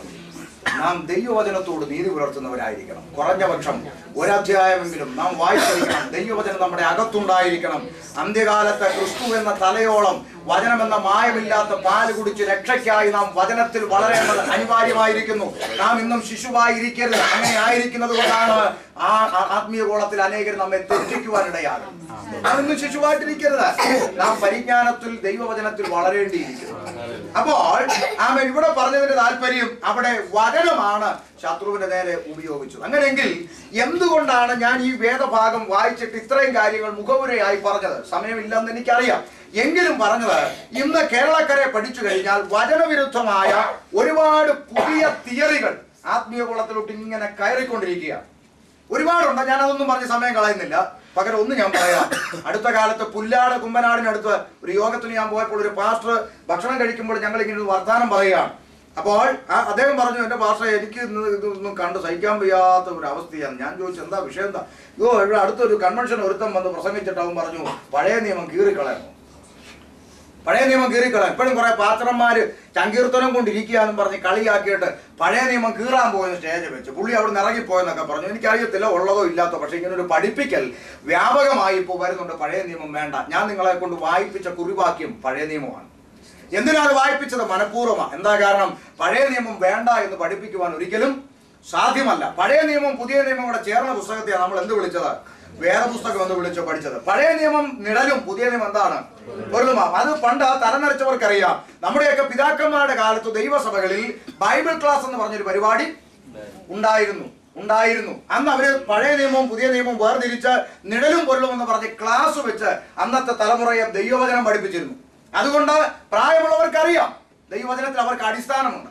അന്നൊക്കെ സഭയിൽ ഒരാളെ വിളിക്കണമെന്ന് പറഞ്ഞാൽ കമ്മിറ്റി ആദ്യം ചോദിക്കുന്ന എന്തുമായിരിക്കും എന്നറിയാമോ? ഒരു പാസ്റ്ററെ നമുക്ക് ഉപവാസ പ്രാർത്ഥന വിളിക്കണം. അന്നത്തെ പിതാക്കന്മാര് കമ്മിറ്റി അവരാദ്യം ചോദിക്കും, വചനം പ്രസംഗിക്കുമോ? അതായിരുന്നു ആദ്യത്തെ ചോദ്യം. എന്നാൽ ഇന്നത് മാറി. ഇന്ന് ഒരു പാസ്റ്ററെ വിളിക്കണം, ആദ്യം ചോദിക്കും, ദൂത് പറയൂ. അപ്പോൾ ഈ ചോദിക്കുന്ന മണ്ടന്മാർക്ക് പോലും അറിയത്തില്ല ദൂതെന്ന് പറഞ്ഞാൽ ദൈവത്തിന്റെ വചനമാണ് ദൂത്. അത് ചോദിക്കുന്ന മണ്ടന്മാർക്ക് പോലും അറിയത്തില്ല. ഇവര് ദൂതെന്ന് പറഞ്ഞ എന്തുവാണെന്നറിയാമോ? ഈ നടുവേദന, പല്ലുവേദന, ഉളുക്ക് ഇതൊക്കെ പറയുമെന്നാണ് ഇവര് ചോദിക്കുന്നത്. 4 വർഷമായി കാലിന്റെ മുട്ടുകൾക്ക് വേദന ഇട്ടുകൊണ്ട് അടുക്കള ജോലി പോലും ചെയ്യിക്കത്തില്ലെന്ന് കൊണ്ട് അരിച്ചാക്കിന് കൊളുത്തിട്ട് പിടിക്കുന്ന പോലെ എന്റെ മുട്ടിന്റെ മണ്ഡലങ്ങളിൽ കൊളുത്തി പിടിച്ചുകൊണ്ട് പലപ്പോഴും അടുക്കളയിൽ നിന്ന് നെടുവേർപ്പിട്ടുകൊണ്ട് ഞാൻ എന്തു ചെയ്യും ദൈവമേ എന്ന ഹൃദയത്തിന്റെ ഭാഷയിൽ ദൈവത്തോട് നിലവിളിക്കുന്ന ഒരു രമണീയ ആത്മാവ് കാണും. ഇത് പറയുമെന്നാണ് ഇവര് ചോദിക്കുന്നത്. എന്റെ പൊന്നച്ച, ഇങ്ങനെ ഒരു പ്രവാചകനെ ഞാൻ പുസ്തകത്തിൽ കണ്ടിട്ടില്ല. പ്രവചനത്തിലും പ്രവാചകനിലും 100% ഞാൻ വിശ്വസിക്കുന്നു. പക്ഷെ ഇതുപോലുള്ള കോമാളിത്തരങ്ങളൊന്നും ഞാൻ കണ്ടിട്ടില്ല. എന്നാൽ ദൈവവചനമാണ് യഥാർത്ഥ ദൂത്. അതങ്ങ് വിടുക. അപ്പോൾ ശ്രദ്ധിക്കണം. അപ്പോൾ പഴയ നിയമം അന്ന് നിഴലും പൊരുളും എന്ന് പറഞ്ഞ ബൈബിൾ ക്ലാസ്സുകൾ ഉണ്ടായിരുന്നു. ഇന്നും ക്ലാസ്സിന് കുറവൊന്നുമില്ല.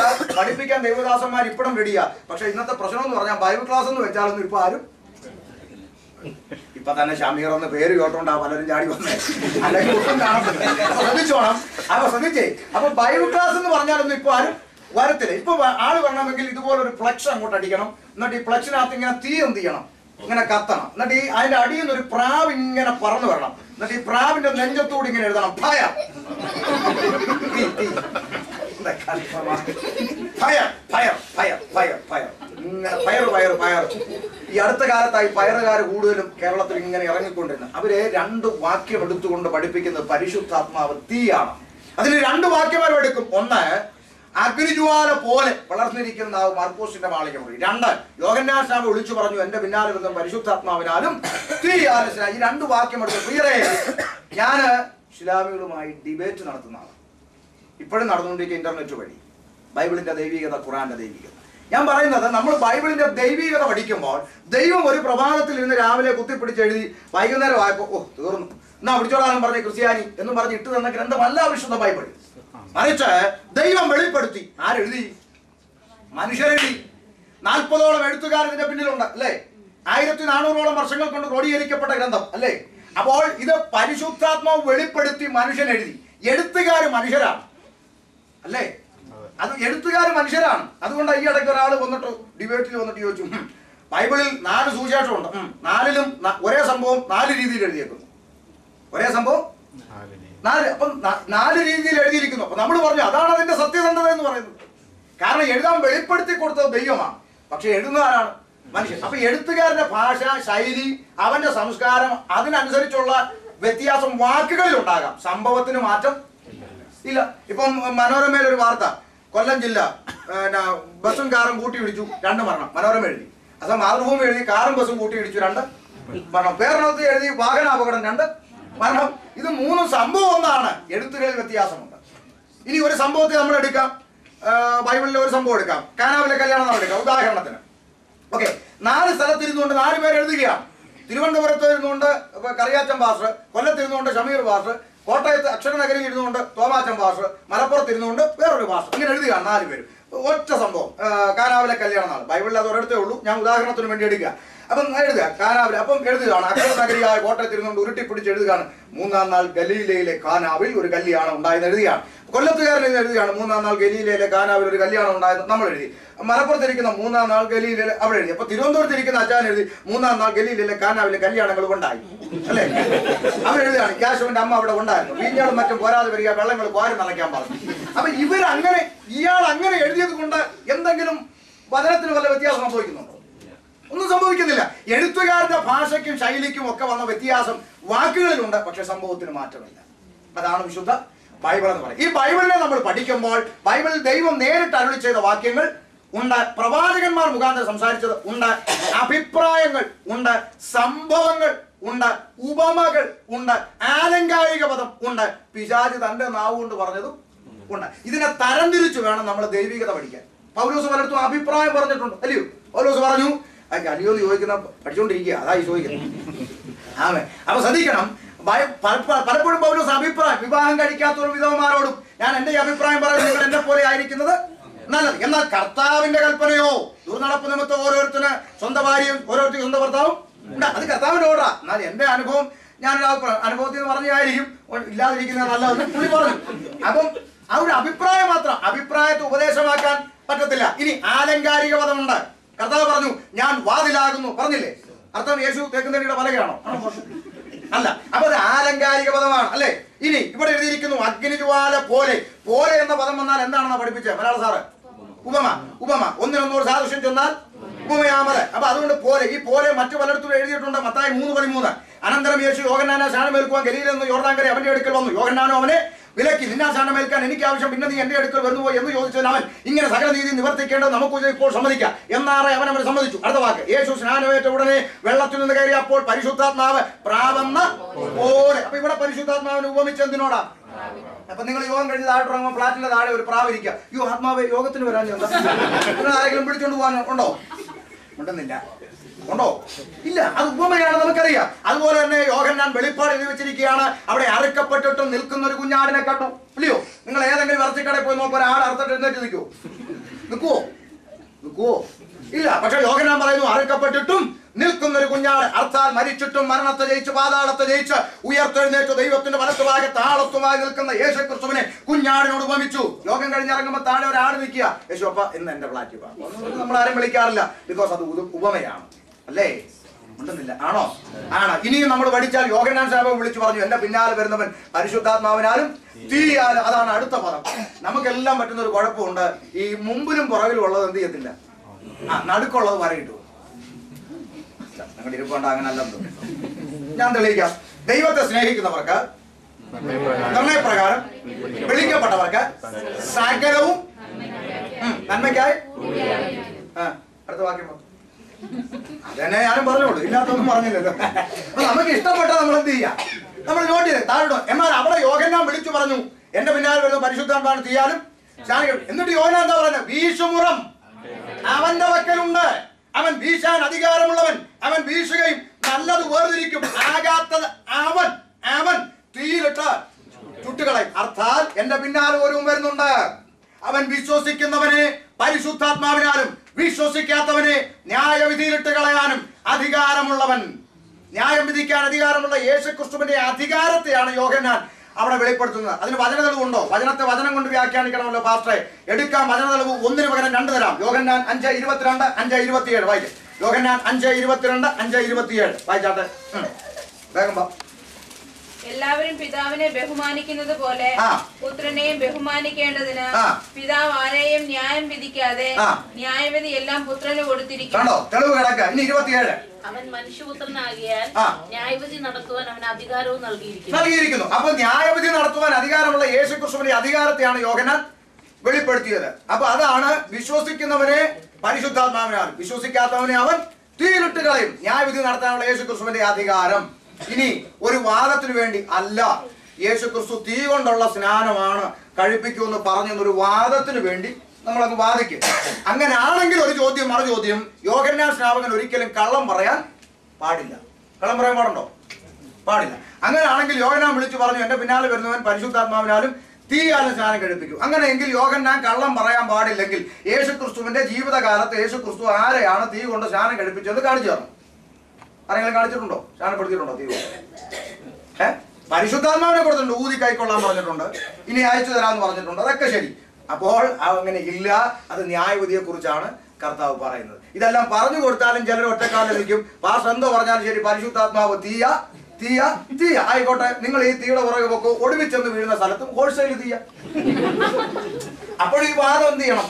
മുറുക്കെ പിടിച്ചോണം. കണ്ട, പരിശുദ്ധാത്മാവ് ഞങ്ങളുടെ കൂടെ വന്ന് കണ്ട കിടന്നോട്ട്. അപ്പൊ ഇങ്ങനെയൊക്കെയാണ് പലരും വ്യാഖ്യാനിച്ച് എന്ത് ചെയ്യുന്നത്? മുമ്പിലിരിക്കുന്ന പിള്ളേരെ പിമ്പിരി കയറ്റി കത്തട്ടെ കത്തട്ടെ കത്തട്ടെ, ഇവരിങ്ങനെ നടന്ന് പിമ്പിരി കയറ്റിക്കൊണ്ടിരിക്കും. ഇതിലൊന്നും കഥയൊന്നുമില്ല. ദൈവവചനത്തിൽ വളരണം. മടങ്ങി വരാം. അപ്പോൾ പഴയ നിയമം നിഴലും പുതിയ നിയമം പൊരുളുമാണെന്ന് പഠിക്കണം. പഴയ നിയമത്തെ നിഴലായി 3 നമ്മളെ പഠിപ്പിച്ചിരുന്നു. പഴയ നിയമത്തിൽ നീങ്ങിപ്പോയതുണ്ട്, നിവർത്തിയായതുണ്ട്, ഉറപ്പിക്കപ്പെട്ടതുണ്ട്. 3 തരംതിരിച്ച് പഠിപ്പിക്കും. പഴയ നിയമത്തിൽ 1 പറ, നീങ്ങിപ്പോയതുണ്ട്. 2 നിവർത്തിയാതുണ്ട്. 3 ഉറപ്പിക്കപ്പെട്ടതുണ്ട്. കമ്പി വാചകത്തിൽ പറഞ്ഞു വിടാം, വിവരിക്കാൻ സമയം പോരാ. ഒരു വാക്യത്തിലോട്ട് എങ്ങനെ എത്തുമെന്ന് ചിന്തിച്ചാ ഞാൻ നിൽക്കുന്നത്. അപ്പൊ ശ്രദ്ധിച്ചോണം.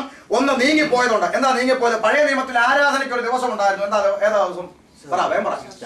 ശബത്ത്. പുതിയ നിയമസഭയോടുള്ള ബന്ധത്തിൽ നാം പഠിക്കുമ്പോൾ പുതിയ നിയമസഭയിൽ ഒരു ദിവസത്തിനും എന്തില്ല?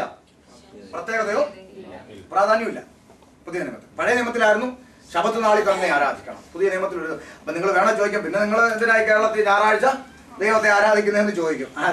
ഞായറാഴ്ച ആരാധിക്കാൻ 2 കാര്യം. 1 അവധി ആയതുകൊണ്ട്.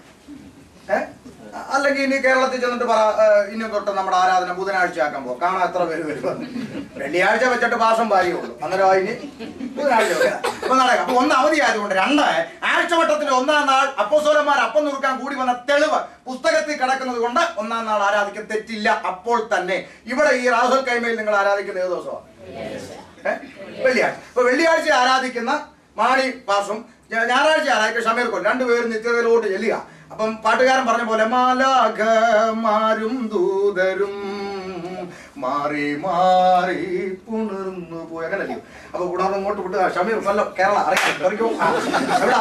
മാണി മാണി എവിടെ ആരാഴ്ച റാസൽ കൈമ ഇറങ്ങടാ വെളി എന്നൊന്നും ദൂരം എന്ത് ചെയ്യത്തില്ല, അങ്ങനൊന്നും പറയത്തില്ല. അപ്പൊ പുതിയ നിയമസഭയിൽ ഒരു ദിവസത്തിനും എന്തില്ല? പ്രത്യേകതയോ പ്രാധാന്യമോ ഇല്ല. ഇതിന് വചനത്തിൽ തെളിവുണ്ടോ? ഭാഷ എടുക്കാം. ഗലാത്യലേഖനം 4, 8, 9, 10 വായിച്ചു. ഗലാത്യലേഖനം 4-ാം അധ്യായം 8, 9, 10 വേഗം ഓടിവാ. ഗലാത്യർ 4-ന്റെ 8, 9, 10. എന്നാൽ അന്ന് നിങ്ങൾ ദൈവത്തെ അറിയാതെ സ്വഭാവത്താൽ ദൈവങ്ങളല്ലാത്തവർക്ക് അടിമപ്പെട്ടിരുന്നു. ഇപ്പോഴോ ദൈവത്തെ അറിഞ്ഞും വിശേഷാൽ ദൈവം നിങ്ങളെ അറിഞ്ഞുമിരിക്കെ നിങ്ങൾ പിന്നെയും ബലഹീനവും ദരിദ്രവുമായ ആദിപാഠങ്ങളിലേക്ക് തിരിഞ്ഞ് അവയ്ക്ക് പുതുതായി അടിമപ്പെടുവാൻ ഇച്ഛിക്കുന്നത് എങ്ങനെ? ശ്രദ്ധിച്ചേ, പ്രധാനപ്പെട്ടത് മാത്രം പറഞ്ഞു വിടാം, വിശദീകരിക്കാൻ സമയമില്ല. ഇവിടെ പൗലോസ് പറയുന്നു, നിങ്ങളെ അന്ന് നിങ്ങൾ ദൈവത്തെ അറിയാതെ സ്വഭാവങ്ങളാ ദൈവങ്ങളല്ലാത്തവർക്ക് അടിമപ്പെട്ടു. ഇപ്പോഴോ നിങ്ങൾ ദൈവത്തെ അറിഞ്ഞു, വിശേഷാൽ ദൈവം നിങ്ങളെ അറിഞ്ഞു. ചോദ്യം നിങ്ങളോട്. ഈ പൗലോസ് ഇവിടെ നിങ്ങളെ എന്ന സംബോധന ചെയ്യുന്നത് ആരെ? വേഗം പറ. ഗലാത്യ സഭയിലെ വിശ്വാസികളായ വിശുദ്ധന്മാരോട്. ഓരോ ലേഖനത്തിനെ തലക്കെട്ട്. ഗലാത്യ സഭയിലെ വിശുദ്ധന്മാർക്ക്, എഫേസ സഭയിലെ വിശുദ്ധന്മാർക്ക്, കൊലോസ് സഭയിലെ വിശുദ്ധന്മാർക്ക്, കൊരിന്ത് സഭയിലെ വിശുദ്ധന്മാർക്ക്. ആരാ വിശുദ്ധൻ? വേദപുസ്തകം വിശുദ്ധൻ എന്ന് വിളിക്കുന്നത് സമുദായക്കാർ ചെയ്യുന്ന പോലെ അവർക്ക് ഇഷ്ടപ്പെട്ട 2 പേരെ വർഷാവർഷം വിശുദ്ധനാക്കി കണ്ണാടി കൂട്ടി കയറ്റി ATM കൗണ്ടർ അടിച്ച് ജംഗ്ഷനിൽ ഇരുത്തുന്ന പോലെ അല്ല. ദൈവം വിശുദ്ധൻ എന്ന് വിളിക്കുന്ന കൃപയാൽ രക്ഷിക്കപ്പെട്ട് സ്നാനപ്പെട്ട് ആത്മനിർഭ പ്രാപിച്ച് പാപത്തോട് ടാറ്റ പറഞ്ഞ് വേർപെട്ട് ആരാധിക്കുന്ന ദൈവമൈതലിനെ സ്വർഗം സൗജന്യമായി വിളിച്ച പേരാണ് വിശുദ്ധൻ. അങ്ങനെ വിശുദ്ധന്മാരായിരിക്കും ദൈവസഭയോട് പൗലോസ് പറയുന്നു, അന്ന് നിങ്ങൾ ദൈവത്തെ അറിയാതെ തോന്നിയതിനെയൊക്കെ ദൈവം ഒന്ന് വിളിച്ച് ജീവിച്ചു. ശരിയല്ലേ? നമ്മളും അങ്ങനെ ജീവിച്ചവരല്ലേ? അല്ലേ? എന്നാ പൗലോസ് പറയാണ്, അറിവില്ലായ്മയുടെ കാലങ്ങളെ ദൈവം കണക്കെടുന്നില്ല. അതുകൊണ്ട് എന്നാൽ ഇപ്പോഴും നിങ്ങൾ ദൈവത്തെ അറിഞ്ഞു. വിശേഷാൽ ദൈവം നിങ്ങളെ അറിഞ്ഞു. കണ്ടോ? വിശേഷാൽ ദൈവം നിങ്ങളെ അറിഞ്ഞു. എന്നിട്ടും നിങ്ങൾ ഈ ബലഹീനവും ദരിദ്രമായ ഈ പഴയ പരിപാടി ചെയ്തുകൊണ്ടിരിക്കുന്ന എന്തിനാന്ന് ആ സഭയോട് ചോദിക്കുന്നത്. അപ്പൊ സഭ പിന്നെ ഇങ്ങനെ ചോദിച്ചെന്നിരിക്കട്ടെ, എന്റെ ചിന്തയാ, പൗലോസ് പാസ്റ്റർ ഞങ്ങൾ അങ്ങനെ പഴയതിലോട്ടൊന്നും പോകുന്നവരല്ല പാസ്റ്ററെ, പാസ്റ്റർ വെറുതെ ഞങ്ങൾ ഇങ്ങനെ വഴക്ക് പറയാതെ പാസ്റ്ററെ എന്ന് ചോദിച്ചെന്നിരിക്കട്ടെ. പൗലോസ് എന്താ ഇവർ ഈ പഴയതിലോട്ട് പറഞ്ഞെന്നറിയാമോ? അടുത്ത വാക്യം വായിച്ചേ. നിങ്ങൾ ദിവസങ്ങളും മാസങ്ങളും കാലങ്ങളും ആണ്ടുകളും പ്രമാണിക്കുന്നു. ഞാൻ നിങ്ങൾക്ക് വേണ്ടി അധ്വാനിച്ചത് വെറുതെയാ എന്ന് ഞാൻ ഭയപ്പെടുന്നു. കണ്ടോ, അത് എഴുത്തുഭാഷയ്ക്കും സംസാര ഭാഷയ്ക്കും തമ്മിൽ വ്യത്യാസമുണ്ട്. എഴുത്തുഭാഷ ഇച്ചിരി സ്റ്റാൻഡേർഡാ, സംസാര ഭാഷയാകുമ്പോൾ ഇച്ചിരി വ്യത്യാസം വരും. എഴുത്തുഭാഷ നമുക്ക് പ്രിയപ്പെട്ട പേരെന്തുവാ പ്രിയപ്പെട്ട സാം അറിയുന്നതിന് സുഖമായിരിക്കുന്നു, പപ്പ ഇങ്ങനെ വീട്ടിലുണ്ടോ എന്നൊക്കെ ചോദിച്ച് എഴുതും. എന്നാ കണ്ടാലോ, സാമേ എന്റെ അപ്പനുണ്ടോടോ അവിടെ എന്ന് ചോദിക്കും. അപ്പൊ ഈ രണ്ടും തമ്മിൽ അർത്ഥം ഒന്ന് തന്നെയാ, പപ്പ ഉണ്ടോന്നാ ചോദിച്ചത്. എന്നാൽ എഴുത്തിനൊരു ഇച്ചിരി സ്റ്റാൻഡേർഡ് ഉണ്ട്, വർത്തമാന ഭാഷയിൽ ഒരു ഇച്ചിരി കാഠിന്യം വരും എന്നതുപോലെ പൗലോസ് പറയാണ്, ഇവിടെ മുമ്പേ നിങ്ങൾ ദൈവത്തെ അറിയാതെ തോന്നി തന്നെ ദൈവം എന്ന് വിടും, എന്നാൽ ഇപ്പോഴും നിങ്ങൾ ദൈവത്തെ അറിഞ്ഞു, എന്നിട്ടും നിങ്ങൾ ദിവസങ്ങളും മാസങ്ങളും കാലങ്ങളും ആണ്ടുകളും പ്രമാണിക്കുന്നു. ഞാൻ നിങ്ങൾക്ക് വേണ്ടി അധ്വാനിച്ചത് വെറുതെയായോ എന്ന് ഞാൻ ഭയപ്പെടുന്നു. സ്റ്റാൻഡേർഡാ. എന്നാൽ നേരെ സഭയിൽ നിന്നാലോ, നീയൊക്കെ ദൈവത്തെ അറിയാത്ത കാലത്ത് തോന്നിയത് കാണിച്ച് ജീവിച്ചു, ഇപ്പൊ ദൈവത്തെ അറിഞ്ഞു, വിശേഷ ദൈവം നിന്നെ അറിഞ്ഞു, എന്നിട്ടും ബലഹീനം ദരിദ്രമായ പഴയതിലോട്ട് നടക്കുക അല്ലെ? ദിവസങ്ങളും മാസങ്ങളും കാലങ്ങളും ആണ്ടുകളും ഒക്കെ പ്രമാണിച്ചുകൊണ്ട് നടക്കുന്നു. ഞാൻ നിനക്കൊക്കെ വേണ്ടി കഷ്ടപ്പെട്ടത് വെറുതെയായോ? ശ്രദ്ധിച്ചേ. അപ്പൊ അകത്തു വന്നിട്ടും ഇപ്പോഴും പഴയത് പിടിച്ചുകൊണ്ടിരിക്കുക, ദിവസങ്ങളും മാസങ്ങളും കാലങ്ങളും. അയ്യോ എന്റെ ദൈവമേ, ഒന്നും പറയണ്ട, ഇതൊക്കെ നമ്മുടെ ഇടയിലും ഉണ്ട്. ശതാബ്ദി, നവതി, സിൽവർ ജൂബിലി, ആണ്ടറുതി എന്ന് വേണ്ട സകലതും കയറി കിടപ്പുണ്ട് ഇതിനകത്ത്.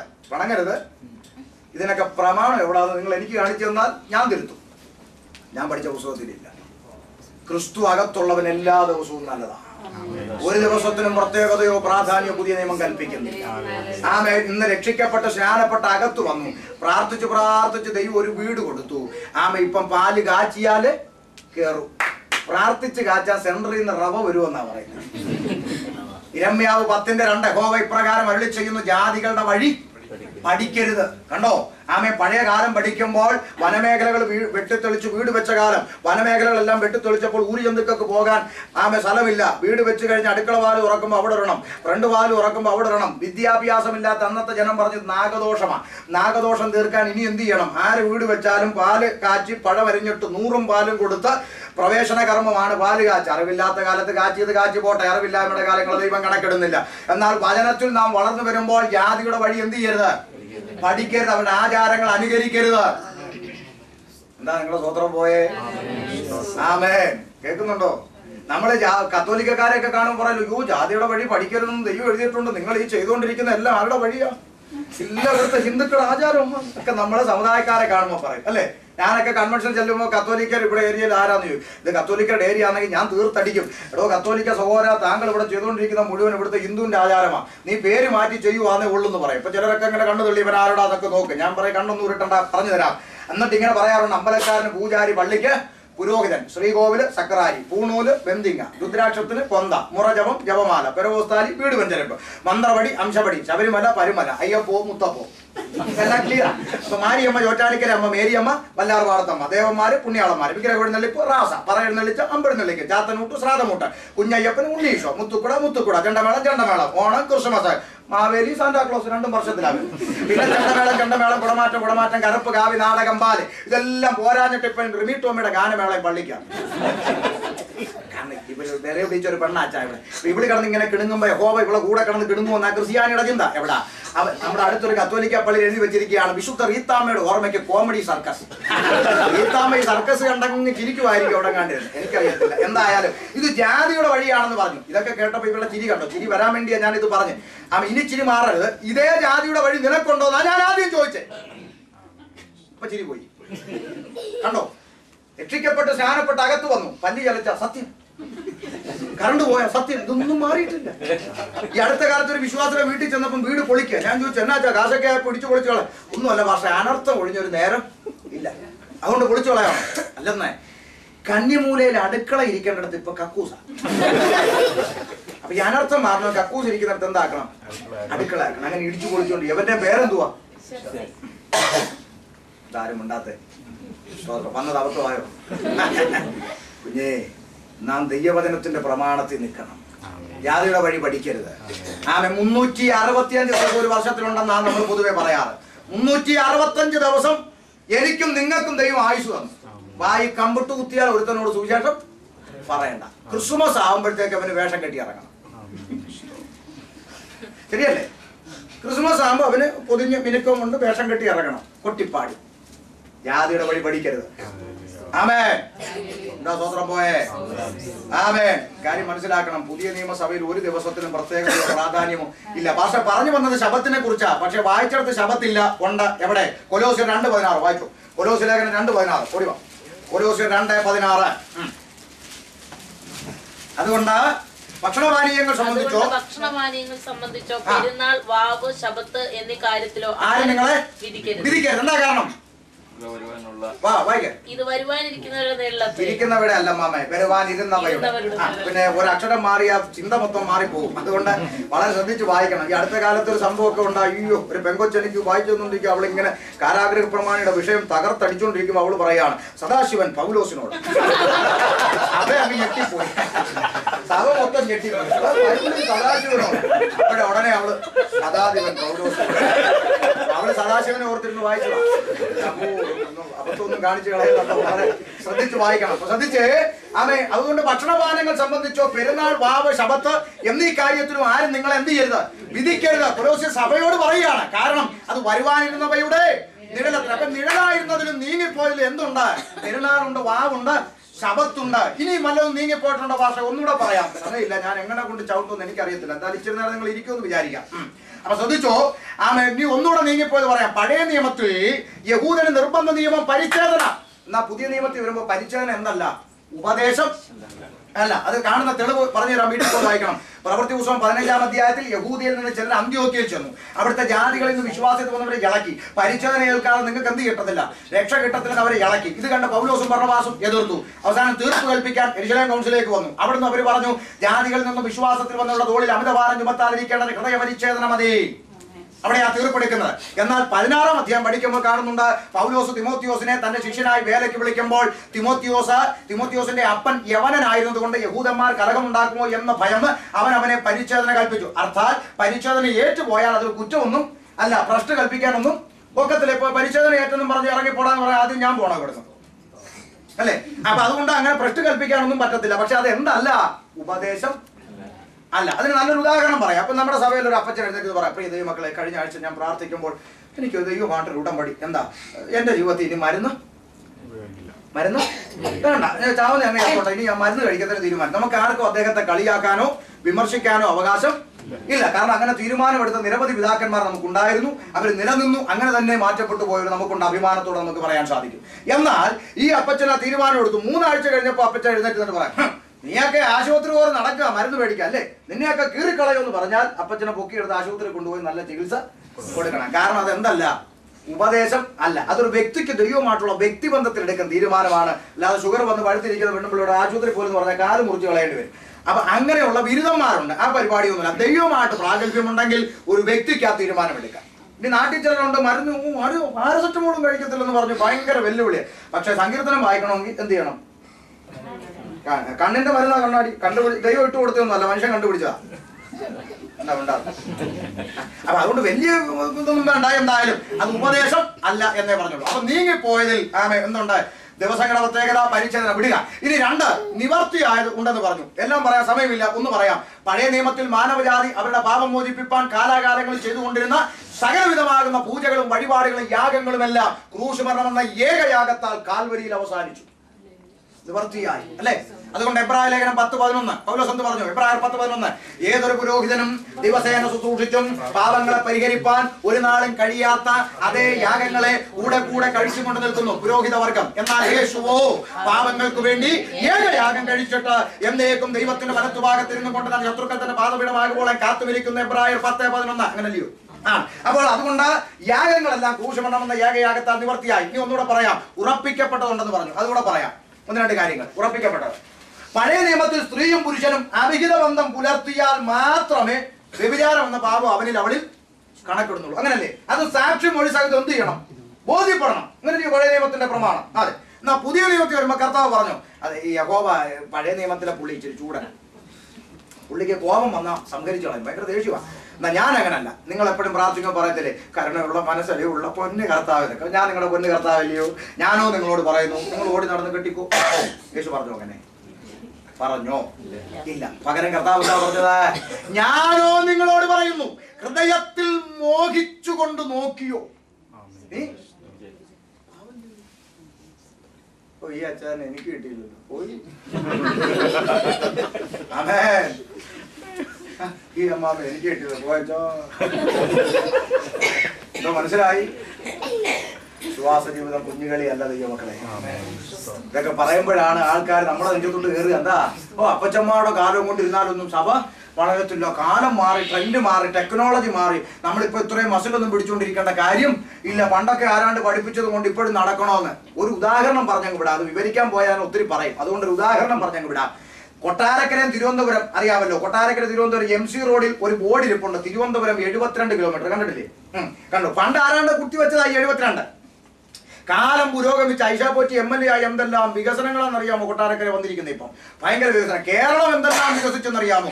ഇന്ത്യ തന്നെ മംഗളിയാൻ ചൊവ്വായിലെത്തി. ഇത്രയും കണ്ടുപിടുത്തവും ടെക്നോളജിയും ഒക്കെ മാറി കേരളം വികസിച്ചു. കൊട്ടാരക്കര വികസിച്ചിട്ടും പണ്ടാരാണ്ട് കുത്തിവെച്ച് 72 ഇപ്പോഴും അവിടെ ഇരിക്കുന്നത്. ഇത് കണ്ട അവിടുത്തെ ടാക്സി ഓട്ടോറിക്ഷ ഡ്രൈവർമാരെല്ലാം കൂടെ തീരുമാനിച്ചൂടെ, നമ്മൾക്ക് പഴയ പോലെ ഓടാനുള്ള ആ ശേഷി ഒന്നും ഇപ്പോൾ ഇല്ല, ഈ 72 ഓടി നമുക്കൊരു കാര്യം ചെയ്യാം, കേന്ദ്രത്തിൽ ഒരു നിവേദനം കൊടുക്കാമെന്ന് പറഞ്ഞു. അങ്ങനെ കേന്ദ്രത്തിൽ എന്ത് ചെയ്തു? ഇവരെല്ലാം കൂടെ നേരെ ചെന്നു കേന്ദ്രത്തിൽ തലയിലിരിക്കുന്ന ആളിൻ്റെ അടുത്ത് ചെന്ന് നിവേദനം കൊടുത്തു. ഇച്ചിരി അയവ് ഇതിനകത്ത് വരുത്തി തരണം, വർഷങ്ങളായി 72 ഓടുക, ഇനിയെങ്കിലും എന്തെങ്കിലും ഒരു മാറ്റം വരുത്തി തരണം എന്ന് പറഞ്ഞു. അപ്പൊ കേന്ദ്രം നോക്കിയപ്പം കുഴപ്പമില്ല, ഇനി കടുംപിടുത്തം പിടിക്കേണ്ട കാര്യമൊന്നുമില്ല, ഇച്ചിരി മാറ്റമൊക്കെ വരുത്താം. അങ്ങനെ കേന്ദ്രം പറഞ്ഞു, ഒരു കാര്യം ചെയ്യും, നിങ്ങളുടെ ആവശ്യം ന്യായമായതുകൊണ്ട് ഇനി മുതൽ കൊട്ടാരക്കര തിരുവനന്തപുരം 55 കിലോമീറ്റർ ആയി അറിയപ്പെടും. സന്തോഷമായില്ലേ? കിട്ടുന്നില്ല, സന്തോഷമായില്ലേ? ഇവർക്ക് സന്തോഷമായി, ടാക്സിക്കാർക്കും സന്തോഷമായി. അവരിങ്ങോട്ട് ഓടി വന്ന് നരേന്ദ്രമോദി കീ ജയ് എന്നൊക്കെ പറഞ്ഞ് കേന്ദ്രത്തെ ഒന്ന് പുകഴ്ത്തി ഒന്ന് സ്തുതിച്ച് പാടി ഇവർ വന്ന് ആ അപ്പച്ചന്മാരാണ്ട് കുത്തിവെച്ച് 72 വലിച്ചൂരി ഊരെ കളഞ്ഞിട്ട് മൾട്ടി കളറിൽ തിളങ്ങുന്ന 55 കുത്തിവെച്ചു. സന്തോഷമായില്ലേ? പക്ഷെ ദൂരത്തിന് മാറ്റമൊന്നും അത്രയും മനസ്സിലാക്കിയിരുന്ന നല്ലത്. ആമേ കേട്ടോ, അത്രയും മനസ്സിലാക്കിയിരുന്ന നല്ലത്. കേന്ദ്രവും നേതാക്കളും ഒക്കെ പറയും ഇപ്പൊ അങ്ങനെ ആയാലും കുഴപ്പമില്ല, പക്ഷേ വചനം കാലം മാറുന്നതനുസരിച്ച് മാറട്ടെ. നാടോടുമ്പോ നടുവേ ഓടത്തില്ല, കാലം മാറുമ്പോ കോലം മാറത്തില്ല. ആകാശം മാറിയാലും ഭൂമി ഒഴിഞ്ഞു പോയാലും ദൈവവചനത്തിന്റെ ഉപദേശം കാലത്തിനൊത്ത് കോലം കെട്ടത്തില്ല, മാറത്തില്ല. അതിന് വള്ളി ഉള്ളി മാറത്തില്ല. ഒരു ആശ്വാസത്തിന് ഇവര് കുത്തിവെച്ച പോലൊക്കെ നമ്മളിപ്പോ പിടിച്ച ഇച്ചിരിയൊക്കെ ഇങ്ങനെയൊക്കെ ഇരിക്കാം, നല്ലതാ ഇരിക്കട്ടെ. പക്ഷെ ദൈവം നിന്റെ കൂടെ ഇതിന് മൗനസമ്മതം തരുമെന്ന് ആരും പ്രതീക്ഷിക്കേണ്ട. ദൈവവചനത്തിന് മാറ്റമില്ല. അപ്പോൾ ഒന്നുകൂടെ ഉറപ്പിക്കുകയാണ്, ഞാനും നിങ്ങളോട് പറഞ്ഞ ഹൃദയത്തിൽ മോഹിച്ചു പാപം ചെയ്തു. ഇനിയും പറയാം, പഴയ നിയമത്തിൽ കത്തിയെടുത്ത് കുത്തിയ കൊലപാതകി, അല്ലെ അടിച്ചു വന്ന കൊലപാതകി, അല്ലെങ്കിൽ കെട്ടിത്തൂക്കിയ കൊലപാതകി. പുതിയ നിയമത്തിൽ വരുമ്പോഴോ 1 യോഹന്നാൻ 3:15 വായിച്ചു. 1 യോഹന്നാൻ 3:15 പുതിയ നിയമത്തിൽ വരുമ്പോൾ 1 യോഹന്നാൻ 3:15 വായിച്ചേ. ഉറക്കെ സഹോദരനെ പകയ്ക്കുന്നവനെല്ലാം കൊലപാതകനാകുന്നു. സഹോദരനെ പകയ്ക്കുന്നവനെല്ലാം, അടുത്ത വാക്ക് ഉറക്കെ വായിച്ചേ. യാതൊരു കൊലപാതകനും നിത്യജീവൻ ഉള്ളിൽ വസിച്ചിരിപ്പില്ല എന്ന് നിങ്ങൾ അറിയുന്നു. നിൽക്കട്ടെ, ഇങ്ങോട്ട് ശ്രദ്ധിച്ച് ചോദ്യം ചോദിക്കാൻ പോവാ. ഒരു കൊലപാതകന്റെ ഉള്ളിൽ എന്തില്ല? ഒരു കൊലപാതകന്റെ ഉള്ളിൽ എന്തില്ല? ഇവിടെ ഇരുന്നോ പറഞ്ഞേ, കുഴപ്പമില്ല. ഒരു കൊലപാതകന്റെ ഉള്ളിൽ എന്തില്ല? ഉറക്കെ പറഞ്ഞാട്ടെ അന്തരീക്ഷങ്ങളായിരുന്നു. ഒരു കൊലപാതകന്റെ ഉള്ളിൽ എന്തില്ല?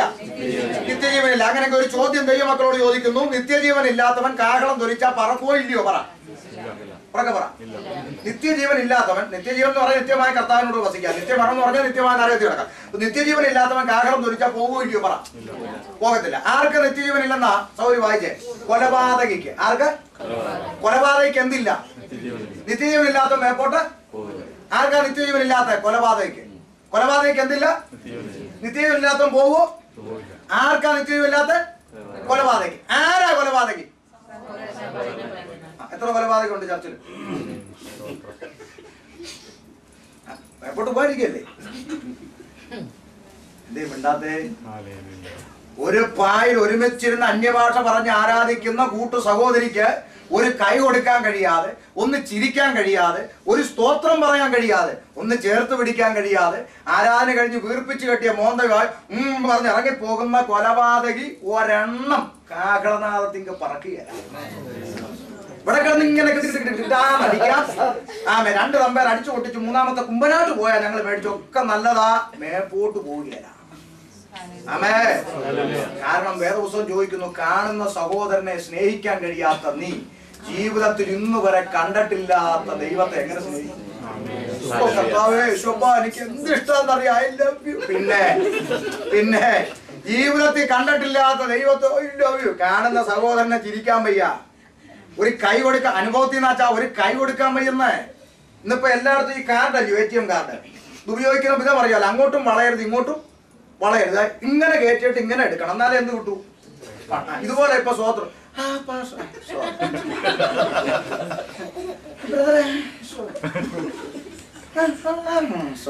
മാറത്തി കൈയിടുന്ന പോലെ ഒരയ്ക്കുക.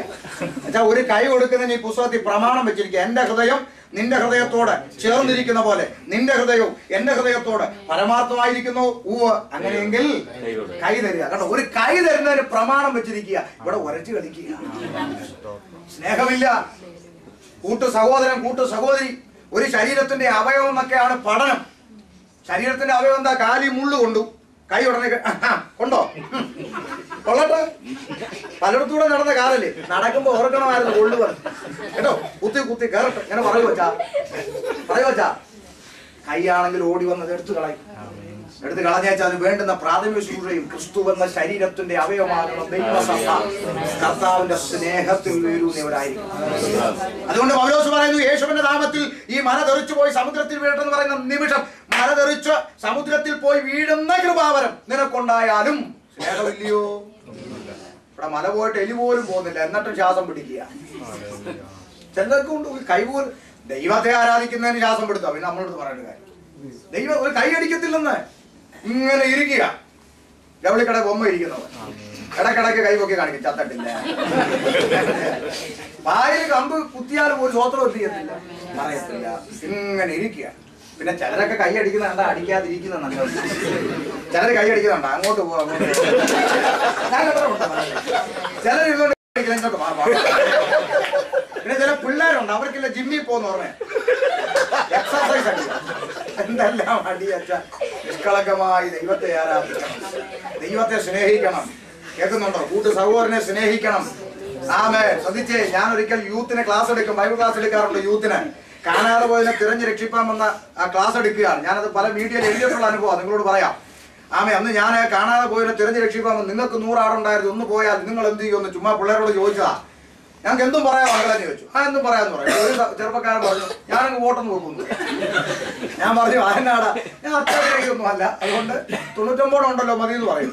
മറ്റവൻ പറഞ്ഞു, ഞാൻ തിരക്കി പോകുന്നു പറയും. വേറെ ഉണ്ട്, ഞാൻ ചാനാടാ, ഒന്നിനും വിലയുണ്ടെന്നല്ലേ കർത്താവ് പഠിപ്പിച്ചെന്ന് പറഞ്ഞു. അപ്പം 3ാമതൊരു ബിരുദൻ അവൻ പറഞ്ഞു, എനിക്ക് പറയാം മക്കളെ. പറയാൻ പറഞ്ഞു, ഞാനാണെങ്കിൽ പോയ ആടിനെ കുറിച്ച് ഒന്ന് പഠിക്കും. അതെനിക്ക് മനസ്സിലായില്ല. ഞാൻ പഠിക്കൂ, എന്നാ പഠിക്കും?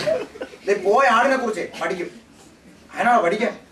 നല്ല കറവയും ഇറച്ചിയും ഉള്ള ആടാണെങ്കിൽ ഞാൻ തിരക്കി പോകുന്നു. അന്ന് എനിക്കൊരു യാഥാർത്ഥ്യം മനസ്സിലായി, കറവയുള്ളത് ഒരാഴ്ച വന്നില്ലേ പിറ്റേന്ന് തിരക്കി പോകാനാണോ?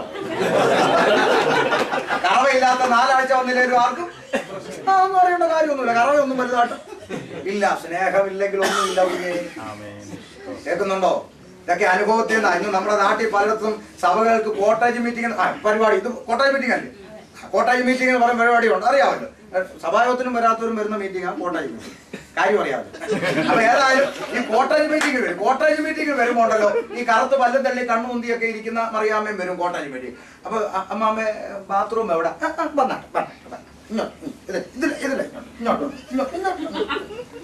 കറക്കി മണ്ഡപത്തിൽ വലം വെക്കുന്ന പോലെ കറക്കി വീട്ടിന്റെ പുറകിൽ കൊണ്ടുവന്ന് കാണ്ട് അങ്ങോട്ട് അതിലെ കാര്യമാണ്. ഇവിടെ പിന്നെ കറക്കാനില്ല, വല്ല വല്ല ഫ്ലാറ്റ്.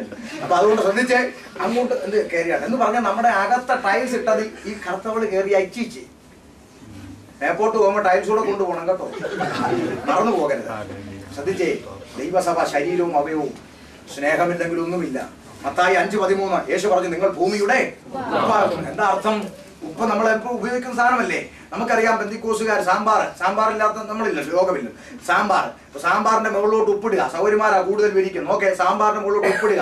ഉപ്പ് ഇങ്ങനെ സാമ്പാറിനോട്ട് ഇറങ്ങി വരുമ്പോൾ എന്തെല്ലാം കാഴ്ചകളായി ഉപ്പ് കാണുന്നത് അല്ലേ? ഒരു സൈഡിലോട്ട് നോക്കിയപ്പോൾ ചുവന്ന തുടുത്ത തക്കാളി, ഇപ്പുറത്തോട്ട് നോക്കിയപ്പോൾ അടിച്ചു വരുത്തിയ കളം പോലെ ഒരു ഉരുളക്കിഴങ്ങ്. പിന്നെ അപ്പുറത്തോട്ട് നോക്കിയപ്പോഴത്തേക്ക് നല്ല ഗ്ലാമറുള്ള വഴുതനങ്ങ തിളങ്ങുക. പിന്നെ ഇപ്പുറത്തോട്ട് നോക്കിയപ്പോൾ കോല് പോലെ ശങ്കർ പാട്ട പോലെ ഒരു മുരിങ്ങ. അപ്പൊ ഇങ്ങനെയൊക്കെ ഇരിക്കുക. അപ്പൊ ഈ ഉപ്പ് ഇറങ്ങി വരുമ്പോൾ ഉപ്പ് പറയോ, ഓ തക്കാളി ഞാൻ കൂടത്തില്ല പുള്ളിയാണ് പറയൂ ദൈവമക്കളെ. ഏതെടുത്ത് കഴിച്ചു നോക്കിയാൽ എന്തുക ക്രിസ്തുവിന്റെ സ്നേഹത്തിൽ അലിഞ്ഞു ചേർന്ന അതാ കർത്താവിന്റെ സഭ. അല്ലാതെ ഇന്ന് സഭയ്ക്കകത്ത് എന്തെല്ലാം തരംതിരുവാന്നറിയാം. അവിടെ ഒന്നും യേശുവില്ല. ആമേൻ. ഞാൻ അമേരിക്കയിൽ ശുശ്രൂഷയ്ക്ക് വന്നപ്പോ കേട്ടൊരു അനുഭവം സത്യമാണെന്ന് എനിക്കറിയൂടാ. കേട്ടതാ. അവിടെ ഒരു സഭയില് നാട്ടിൽ നിന്ന് പോയൊരു പാവപ്പെട്ട ജോലിയൊന്നും ആയില്ല. ആരാധനയ്ക്ക് അവിടെ ചെന്നാ ജോലിയൊന്നും ആയില്ല. അങ്ങോട്ട് നിന്നു ഇട്ടു പഴയ വസ്ത്രം ഒന്ന്. സഭയിലെ കമ്മിറ്റി അച്ഛന്മാർ, ഞങ്ങളുടെ സഭയ്ക്ക് ഒരു സ്റ്റാൻഡേർഡ് ഉണ്ട്. ഞങ്ങളിവിടെ ഇച്ചിരി നല്ല ഉദ്യോഗസ്ഥന്മാർ കൂടുതൽ സഭ ഉണ്ട്. ഞങ്ങൾക്കൊരു ഡ്രസ് കോഡുണ്ട്. ഇതൊന്നും ഇട്ടുകൊണ്ട് ഇവിടെ വരരുതെന്ന് പറഞ്ഞു. അതൊന്ന് ഒരെണ്ണം മേടിച്ചു കൊടുത്തേച്ച് പറ. അതില്ല ഇടും. പുള്ളിക്കാരൻ ശരി സാറ് പോയി. പിറ്റേ ആഴ്ചയിലും പുള്ളി നോക്കിയപ്പോൾ അവിടെ ഒരു ചർച്ച പോകണം, കിലോമീറ്ററോളം പോകണം. ജോലിയില്ല, വണ്ടിയൊന്നും ആയിട്ടില്ല. പുള്ളി പിന്നെ ആരാധന മുടക്കണ്ടെന്ന് വിചാരിച്ച് പോയെന്ന്. അപ്പോൾ ഇവർ രണ്ടാമത്തെ ആഴ്ച ഇവർ ഇറങ്ങി വന്നിട്ട് തന്നോടല്ലേ ഇവിടെ കഴിഞ്ഞ ആഴ്ച പറഞ്ഞു ഇവിടെ ഒരു ഡ്രസ് കോഡുണ്ട്, ഞങ്ങൾക്ക് ഇത് അതനുസരിച്ച് വരുന്നവരാന്നൊക്കെ പറഞ്ഞു. പുള്ളി ഒന്നും മിണ്ടാതെ കേട്ടു പോയി. മൂന്നാമത്തെ ആഴ്ചയിൽ പാവപ്പെട്ടവൻ വന്നപ്പോൾ ഇവർ ഇങ്ങോട്ട് കലി പിടിച്ചിറങ്ങി വന്ന പുള്ളി പറഞ്ഞു, എൻ്റെ പൊന്നു സാറേ എന്നെ ഒന്നും പറയരുത്. കഴിഞ്ഞ 2 ആഴ്ചയിൽ ഞാൻ കർത്താവിനോട് മുട്ടിപ്പായി പ്രാർത്ഥിച്ചു, കർത്താവേ ആ സഭയുടെ ഡ്രസ് കോഡ് എന്തുവാന്നൊന്ന് പറഞ്ഞു. ഞാൻ കർത്താവ് പറഞ്ഞു എനിക്കറിയത്തില്ല, ഞാൻ ഇതുവരെ ആ പള്ളിയിൽ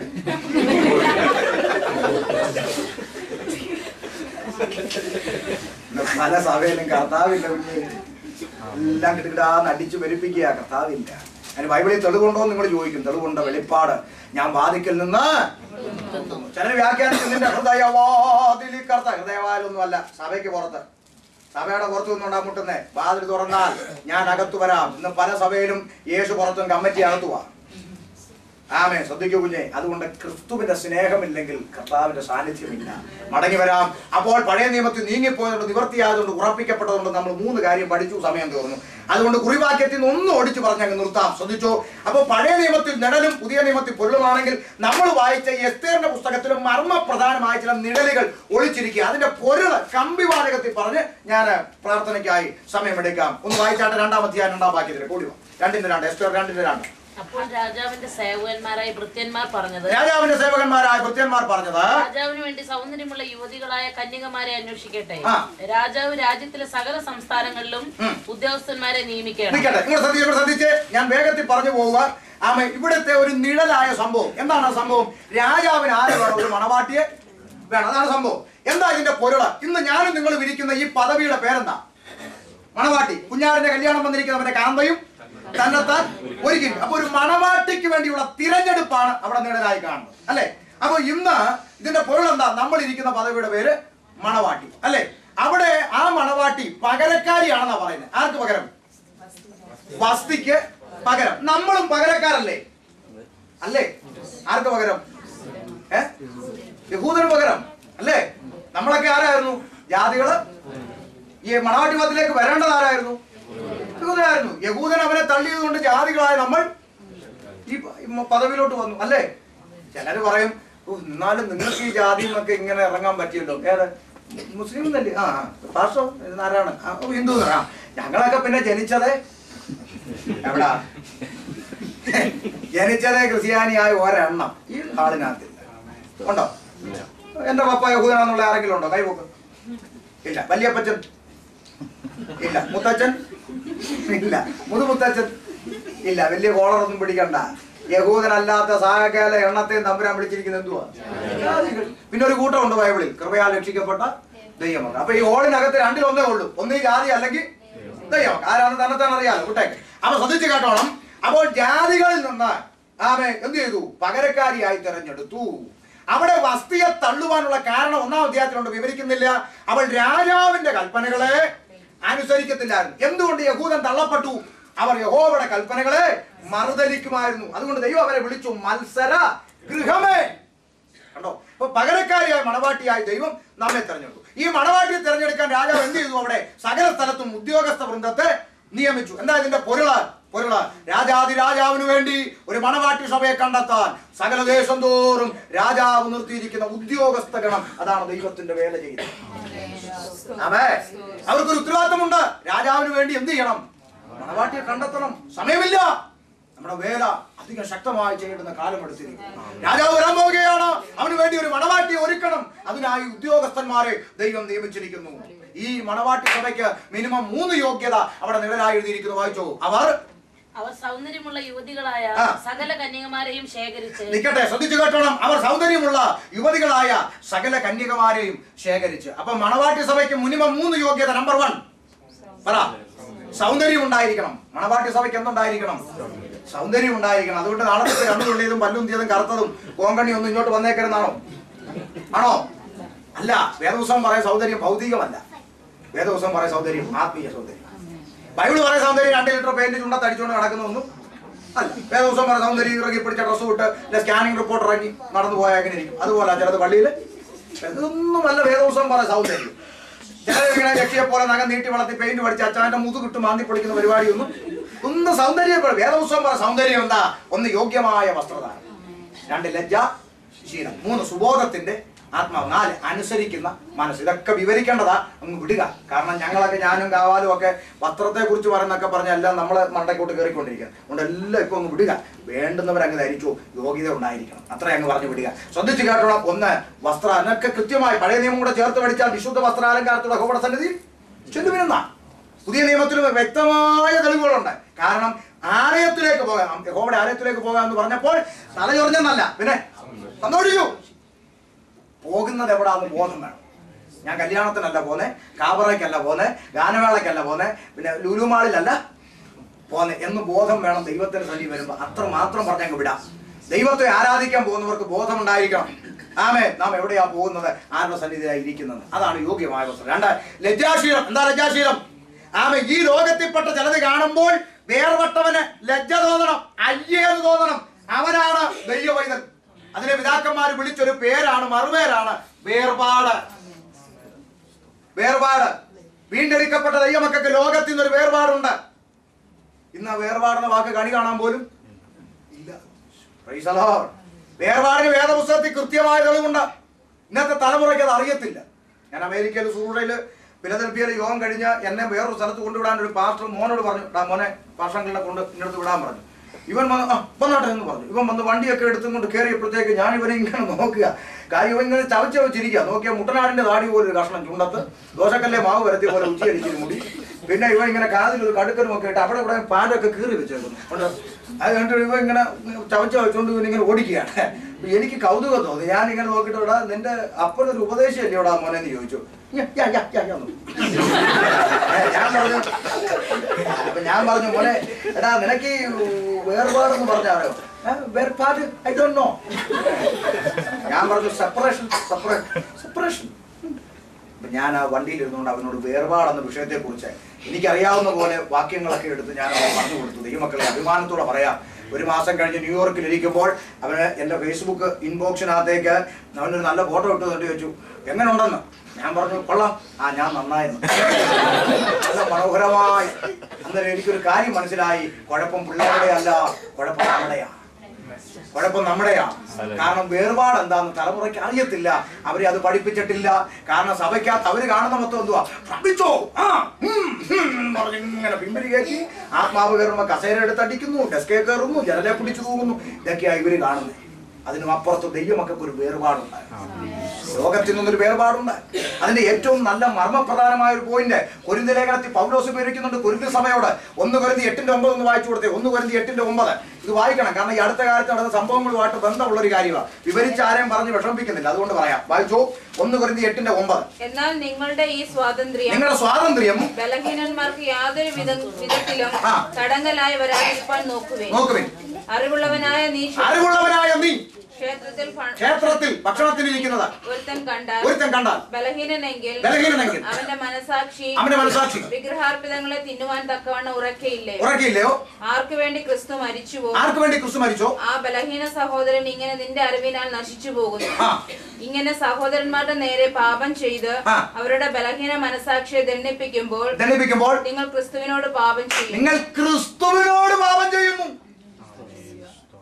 അറിവുള്ള ഈ ഉപദേശി സിനിമാ കൊട്ടാൻ നിൽക്കത്തില്ലെന്ന് ഈ ഉപദേശിയുടെ ചർച്ചിലെ ബലഹീനനായ വിശ്വാസി ഷിബുവിന് അറിയാം. എന്റെ പാസ്റ്റർ സിനിമാ കൊട്ടയിലൊന്നും പോത്തില്ല. നാളെ ഷിബു ഡ്രൈവ് ചെയ്ത് പോകുമ്പോൾ പാസ്റ്റർ നിമ്മക്കൊട്ട് നിൽക്കുന്നത് ഷിബു കണ്ടാൽ ബലഹീനായ സഹോദരൻ, അപ്പൊ ദൈവദാസന്മാർക്ക് പോവാമെങ്കിൽ പിന്നെ നമുക്ക് പോകുന്നതിന് കുഴപ്പമില്ല, കാരണം വചനം അറിയത്തില്ല. അപ്പൊ അദ്ദേഹം പറയുന്നത് നോക്കുക, എന്നാ പിന്നെ അതൊരു വലിയ പാപമൊന്നും അല്ലായിരിക്കും. ഇപ്പൊ അവിടെ നിന്ന് പോയെന്നും പറഞ്ഞ് നമ്മുടെ പാസ്റ്റർക്ക് പോവാമെങ്കിൽ ഇന്ന് നടക്കുക, നമ്മുടെ റവറണ്ടിന് പോവാമെങ്കിൽ പിന്നെ നമുക്ക് പോയാലെന്നാ, കാണുന്നിടത്തൊക്കെ പോവുക. ബൈബിള് പറയുന്നു, അറിവുള്ള വചനം പഠിച്ച നീ ഇത് ചെയ്യുമ്പോൾ, ബലഹീനനായ ഒരു സഹോദരൻ അത് ചെയ്താൽ കുഴപ്പമില്ല എന്ന് വിചാരിച്ച് അവൻ അത് ചെയ്യാൻ ഇറങ്ങിയാൽ നീ ക്രിസ്തുവിനോട് പാപം ചെയ്യുന്നു. പാപികൾ സ്വർഗരാജ്യം ഇത് ഗൗരവമായ വിഷയമാണ്. ദൈവസഭയ്ക്ക് വേർപാടുണ്ട്. ഒരു ദൈവ പൈതൽ നിൽക്കേണ്ടിടത്തെ നിൽക്കാവൂ, ഒരു ദൈവ പൈതൽ പോകേണ്ടിടത്തെ പോകാവൂ, ഒരു ദൈവ പൈതൽ കാണേണ്ടിയതേ കാണാവൂ, ഒരു ദൈവ പൈതൽ കേൾക്കേണ്ടിയതേ കേൾക്കാവൂ. ദുഷ്ടന്മാരുടെ ആലോചന പ്രകാരം നടക്കാതെ, പാമ്പിയുടെ വഴിയിൽ നിൽക്കാതെ, പരിഹാസിയുടെ ഇരപ്പിടത്തിൽ ഇരിക്കാതെ. അതിന്റെ അർത്ഥം സ്വർഗത്തിൽ പോയി ജീവിക്കണമെന്നാണോ? പരിഹാസി ഇവിടെ ഉണ്ട്, പാവി ഇവിടെ ഉണ്ട്, അവരെ വിട്ട് സ്വർഗത്തിൽ പോയി ചന്ദ്രനിൽ പോയി ജീവിക്കണം എന്നല്ല പറഞ്ഞത്. നീ അവിടുന്ന് ഓടി മാറണം. അതാ വേർപാട്. ഇതൊക്കെ വിവരിക്കാം, വാക്യ സഹിതം എടുക്കാം, ഇഷ്ടം പോലെ സമയമില്ല. അതുകൊണ്ട് അങ്ങ് വിടുക.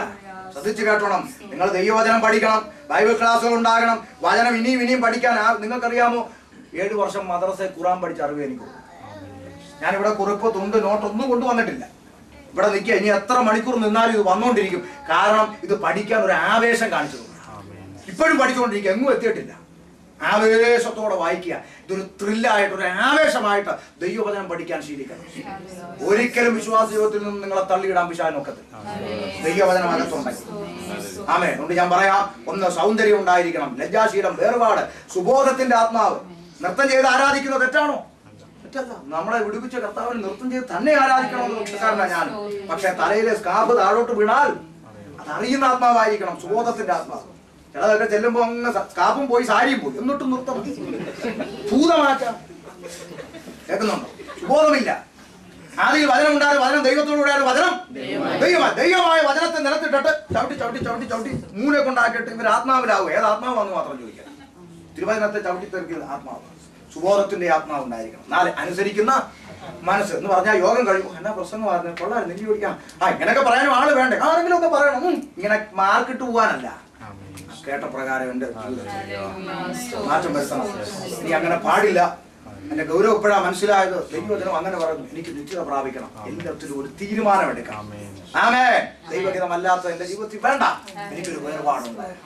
അങ്ങനെ തീരുമാനിച്ച് നിശ്ചിതയ്ക്ക് പോകാൻ ഒരുങ്ങണം. 1 സൗന്ദര്യം വേണം. 2 യുവതികളായ യുവത്വം വേണം ദൈവസഭയ്ക്ക്. അതുകൊണ്ട് നാളെ തൊട്ട് തല തെറിച്ചവരാരും ഇങ്ങോട്ട് വന്നേക്കരുത്. ആണോ? അല്ല. എന്താ യുവത്വം? ആത്മീയ യുവത്വം. കാലേബ് പറഞ്ഞതുപോലെ, എന്റെ ഭൗതിക 85 എന്റെ അകത്ത മനുഷ്യൻ അവനോടൊരു വെട്ടുവാൻ ആത്മാവിൽ റെഡിയാണെന്ന് പറഞ്ഞ ആത്മീയ അകത്ത മനുഷ്യന് യുവത്വം ഉണ്ടായിരിക്കണം. അതാ പൗലോസ് പറഞ്ഞ, ഞങ്ങളുടെ പുറമേ ഉള്ളവൻ ഇങ്ങനെ നാൾക്കുനാൾ ക്ഷയിച്ചു പോകുന്നെങ്കിലും ഞങ്ങളുടെ അകത്തൊരുത്തനുണ്ട്, അത് നാൾക്കുനാൾ പുതുക്കം പ്രാപിക്കും. സത്യം പറ, നമ്മൾ നേരെ തിരിച്ചല്ലേ. പുറമേ ഉള്ളവൻ നാൾക്കുനാൾ പുതുക്കം പ്രാപിക്കുന്നു, അകത്തുള്ളത് പട്ടിണി കിടന്നു. ശരിയല്ലേ ദൈവമക്കളെ? ശരിയല്ലേ? ചിലരൊക്കെ എന്നോട് ചോദിക്കും, ഇന്നലെ നമ്മുടെ മാനസ് പറഞ്ഞോട് എത്ര വയസ്സുണ്ട്? ഞാൻ 35 ആവുന്നേ ഉള്ളൂ. ഏപ്രിൽ 13. 35 ഇത്രേ ഉള്ളത്. എന്താ കാര്യം? ആൾക്കാർ നോക്കുമ്പോ അപ്പച്ച സ്റ്റൈലിലൊക്കെ നിൽക്കുകയാണ്. ഈ ഇടയ്ക്ക് ഒരാൾ പറഞ്ഞു, ബദാമൊക്കെ പൂത്തു തുടങ്ങിയല്ലോ. ബദാം വൃക്ഷം പൂത്തു തുടങ്ങിയത്. ചിലർക്ക് പിന്നെ ഈ ഗോദ്രേജ് കമ്പനിയായിട്ട് നല്ല അടുപ്പമുള്ള ആയുസിൽ ബദാം പൂക്കത്തില്ല.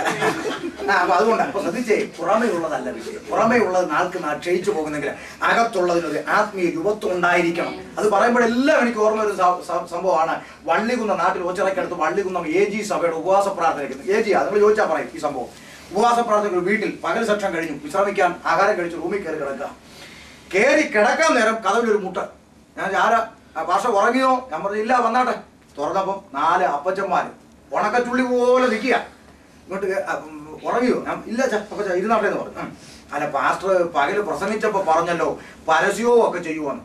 ഞാൻ പറഞ്ഞത് സ്ഥിരമായിട്ട് ചെയ്യുന്നുണ്ട്. ഇനി നമുക്ക് വൈകിട്ട് 6 മണിക്കല്ലേ ഉള്ളു യോഗം. പാസ്റ്റർക്ക് ക്ഷീണമൊന്നും ഇല്ലെങ്കിൽ നമുക്ക് 2-3 പരസ്യവും നടത്തിയാലോ? ആരാ? എന്റെ കണ്ണ് നിറഞ്ഞു പോയി. ജീവിതത്തിൽ മറക്കാൻ പറ്റാത്ത അനുഭവം എല്ലാ സ്റ്റേജിലും പറയും. കാരണം മറക്കാൻ പറ്റത്തില്ല. ഒടിഞ്ഞു തൂങ്ങി വീഴാറായി നിൽക്കുന്ന അപ്പച്ചന്മാരെ ട്രാക്ടറും കൊണ്ട് വിറച്ചു നിൽക്കുക. നമുക്ക് പരസ്യം പറഞ്ഞു. ഞാൻ പറഞ്ഞു ഇന്നല്ല, ഇറങ്ങാൻ പറഞ്ഞു. പള്ളികുന്നം ജംഗ്ഷനിൽ ഉൾപ്പെടെ 3 ജംഗ്ഷനിൽ പരസ്യവും നടത്തിയച്ച 6 മണിക്ക് വൈകിട്ടത്തെ യോഗത്തിൽ കയറിയത് ഇന്നും മറക്കാൻ പറ്റാത്ത അനുഭവമാണ്. ഞാൻ ആമേ കവലെ ഒന്ന് പ്രസംഗിക്കുമ്പോൾ അപ്പച്ചന്മാര് പറന്ന് നിൽക്കുക ട്രാക്റ്റും കൊണ്ട്. കണ്ണു നിറഞ്ഞ ആനന്ദം കൊണ്ടേ. കാരണം ഇവിടെ നമ്മുടെയൊക്കെ തടിയും മുടുക്ക് ഉരുട്ടി പിടിച്ച് പെരുപ്പിച്ച് ആമേ ഒന്നിങ്ങനെ ഇരുന്നിട്ട് പോകും. വല്ല കാര്യം ഭർത്താവിന് വല്ല പ്രയോജനമുണ്ടോ? ഉപയോഗിക്കുന്ന അനുസരിച്ചാ വില. അങ്ങനല്ലേ പൗലോസിനോട് തിമോത്തിയോസിനോട് പൗലോസ് പറഞ്ഞ എന്താ? ഒരു വീട്ടിൽ പൊന്നും വെള്ളിയും കൊണ്ടുള്ള പാത്രങ്ങൾ മാത്രമല്ല മണ്ണും മരവും കൊണ്ടുള്ളവർ ചിലത് മാന്യ കാര്യത്തിനും ചിലത് ഹീന കാര്യത്തിനും നീ ദൈവത്തിന് വേണ്ടി ഉപയോഗിക്കപ്പെടുന്നെങ്കിൽ നിന്റെ വില പുറത്തു വരും. നമ്മളിപ്പോ മാനസവരുടെ വീട്ടിൽ കുടുംബ വീട്ടിൽ അല്ലെ മാണി പാർഷ വീട്ടിൽ കുടുംബത്തിൽ ചെന്നു. പാർഷമാവ് പറഞ്ഞു പാർഷ ചായ പാലായാലും കുഴപ്പമൊന്നുമില്ല. ഒരു ഗ്ലാസ് പാല് കൊണ്ടുവന്നു. അതിനകത്ത് ബൂസ്റ്റ് പിന്നെ പഞ്ചസാര പാല് എല്ലാം കൂടെ കലക്കി കൺവെൻഷൻ പ്രസംഗം ഷമീർ കൊല്ലത്തിന് മുമ്പിൽ സ്വീകരണ മുറി വന്നിരിക്കുക. ഈ ഗ്ലാസിന്റെ വില എത്രയെന്നറിയാമോ? 50 രൂപ. 50 രൂപ വിലയുള്ള ഗ്ലാസിനകത്ത് പാലും ബൂസ്റ്റും ഒക്കെ പഞ്ചസാര ഇളക്കി ഷമീർ കൊല്ലത്തിന് മുമ്പിൽ വിളങ്ങി സ്വീകരണ മുമ്പിൽ ഇരിക്കുക. ആ 50 രൂപയുടെ ഗ്ലാസ്. അപ്പൊ അകത്ത് പാർഷ അമ്മച്ചി കിടപ്പുണ്ട് ബെഡ്റൂമിൽ. അമ്മച്ചി ഇങ്ങനെ ചുമച്ച് കട്ടിലടിയുന്നൊരു കോളാമ്പി എടുത്ത് ഒറ്റ തുപ്പു. കോളാമ്പി സ്വർണ്ണ കളറ് പിച്ചള, കിലോയ്ക്ക് 600 രൂപ. പക്ഷെ അകത്തെന്തുവാ? വെച്ചാ ഉപ്പല്. ആവശ്യം സ്വീകരണ മുറി കാണത്തില്ല. കട്ടിലിനടി ഒതുങ്ങിയിരിക്കത്തേ ഉള്ളൂ. കണ്ടാൽ എൻ്റെ ആ ഗ്ലാമർ, അയ്യോ സ്വർണ്ണം നിറം തൂക്കി കൊടുത്താൽ ഭയങ്കര റേറ്റുവാ. പക്ഷെ ഉപയോഗിക്കുന്നത് എന്തിന്? രാത്രി മനസാക്ഷി ചിന്തിക്കണം. നീ ദൈവത്തിന് വേണ്ടി എന്തെങ്കിലും ഉപയോഗപ്പെടുന്നു വില പുറത്തു വരും. മടങ്ങി വരാം. ശ്രദ്ധിച്ചോ, യുവത്വം ഉണ്ടായിരിക്കണം. 3 കന്യകത്വം ഉണ്ടായിരിക്കണം. എന്താ അർത്ഥം? മലിനപ്പെടാത്തവളായിരിക്കണം. എന്താ കാരണം? കൊരിന്ത്യർ സഭയോട് 2 കൊരിന്ത്യർ 11:2 എടുക്കണ്ട. പൗലോസ് പറഞ്ഞു, ഞാൻ ക്രിസ്തു എന്ന ഏക പുരുഷന് നിങ്ങളെ നിർമ്മല കന്യകയായി ഏൽപ്പിപ്പാൻ വിവാഹ നിശ്ചയം ചെയ്തിരിക്കുന്നു. നിശ്ചയം കഴിഞ്ഞ പെൺപിള്ളേർ വല്ലതും പരിചയത്തിലുണ്ടെങ്കിൽ പപ്പയോടും മമ്മിയോട് ചോദിക്കുക, എങ്ങനെയുണ്ട് നിശ്ചയം കഴിഞ്ഞോ? കഴിഞ്ഞ്. അവളെങ്ങനെയുണ്ട്? കുഴപ്പമൊന്നുമില്ല. പിന്നെ ഫോൺ ബില്ല് ഇച്ചിരി കൂടുതലാന്നേ ഉള്ളൂ. അത്രേ ഉള്ളൂ. കാരണം നിശ്ചയം കഴിഞ്ഞാൽ പിന്നെ കുറക്കും. അയ്യോ വിളിക്ക അങ്ങ് അച്ചാച്ചനെ വിളിക്കുക.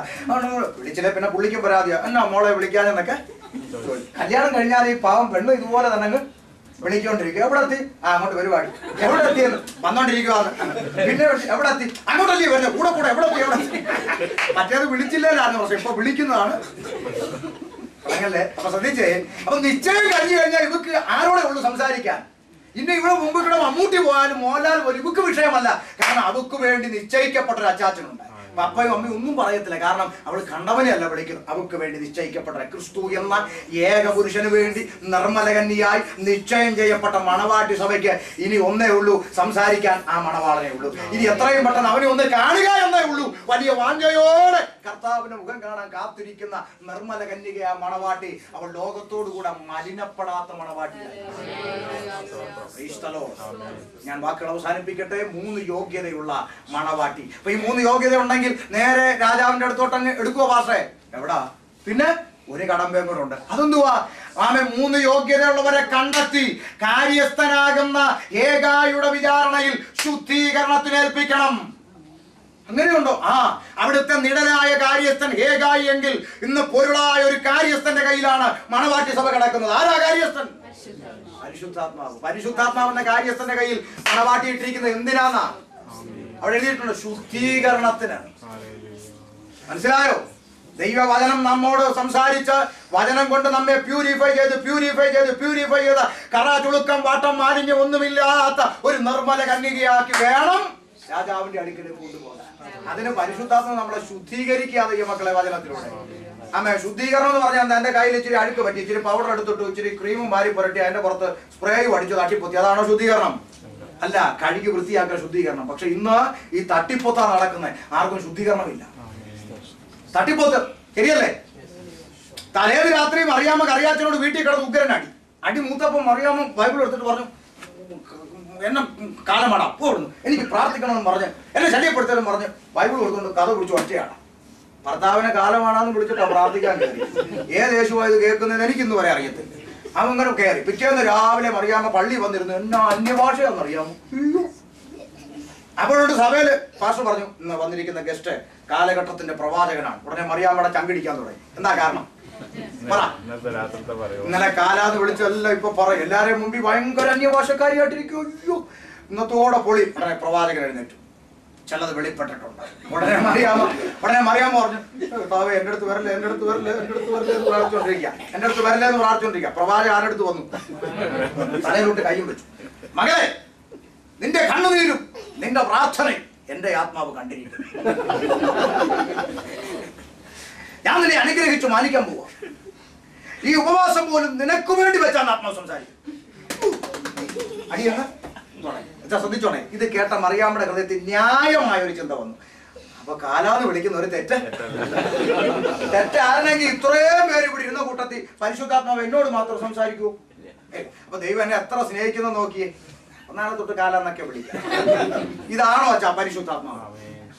ഇതാണോ അച്ഛാ ശുദ്ധീകരണം?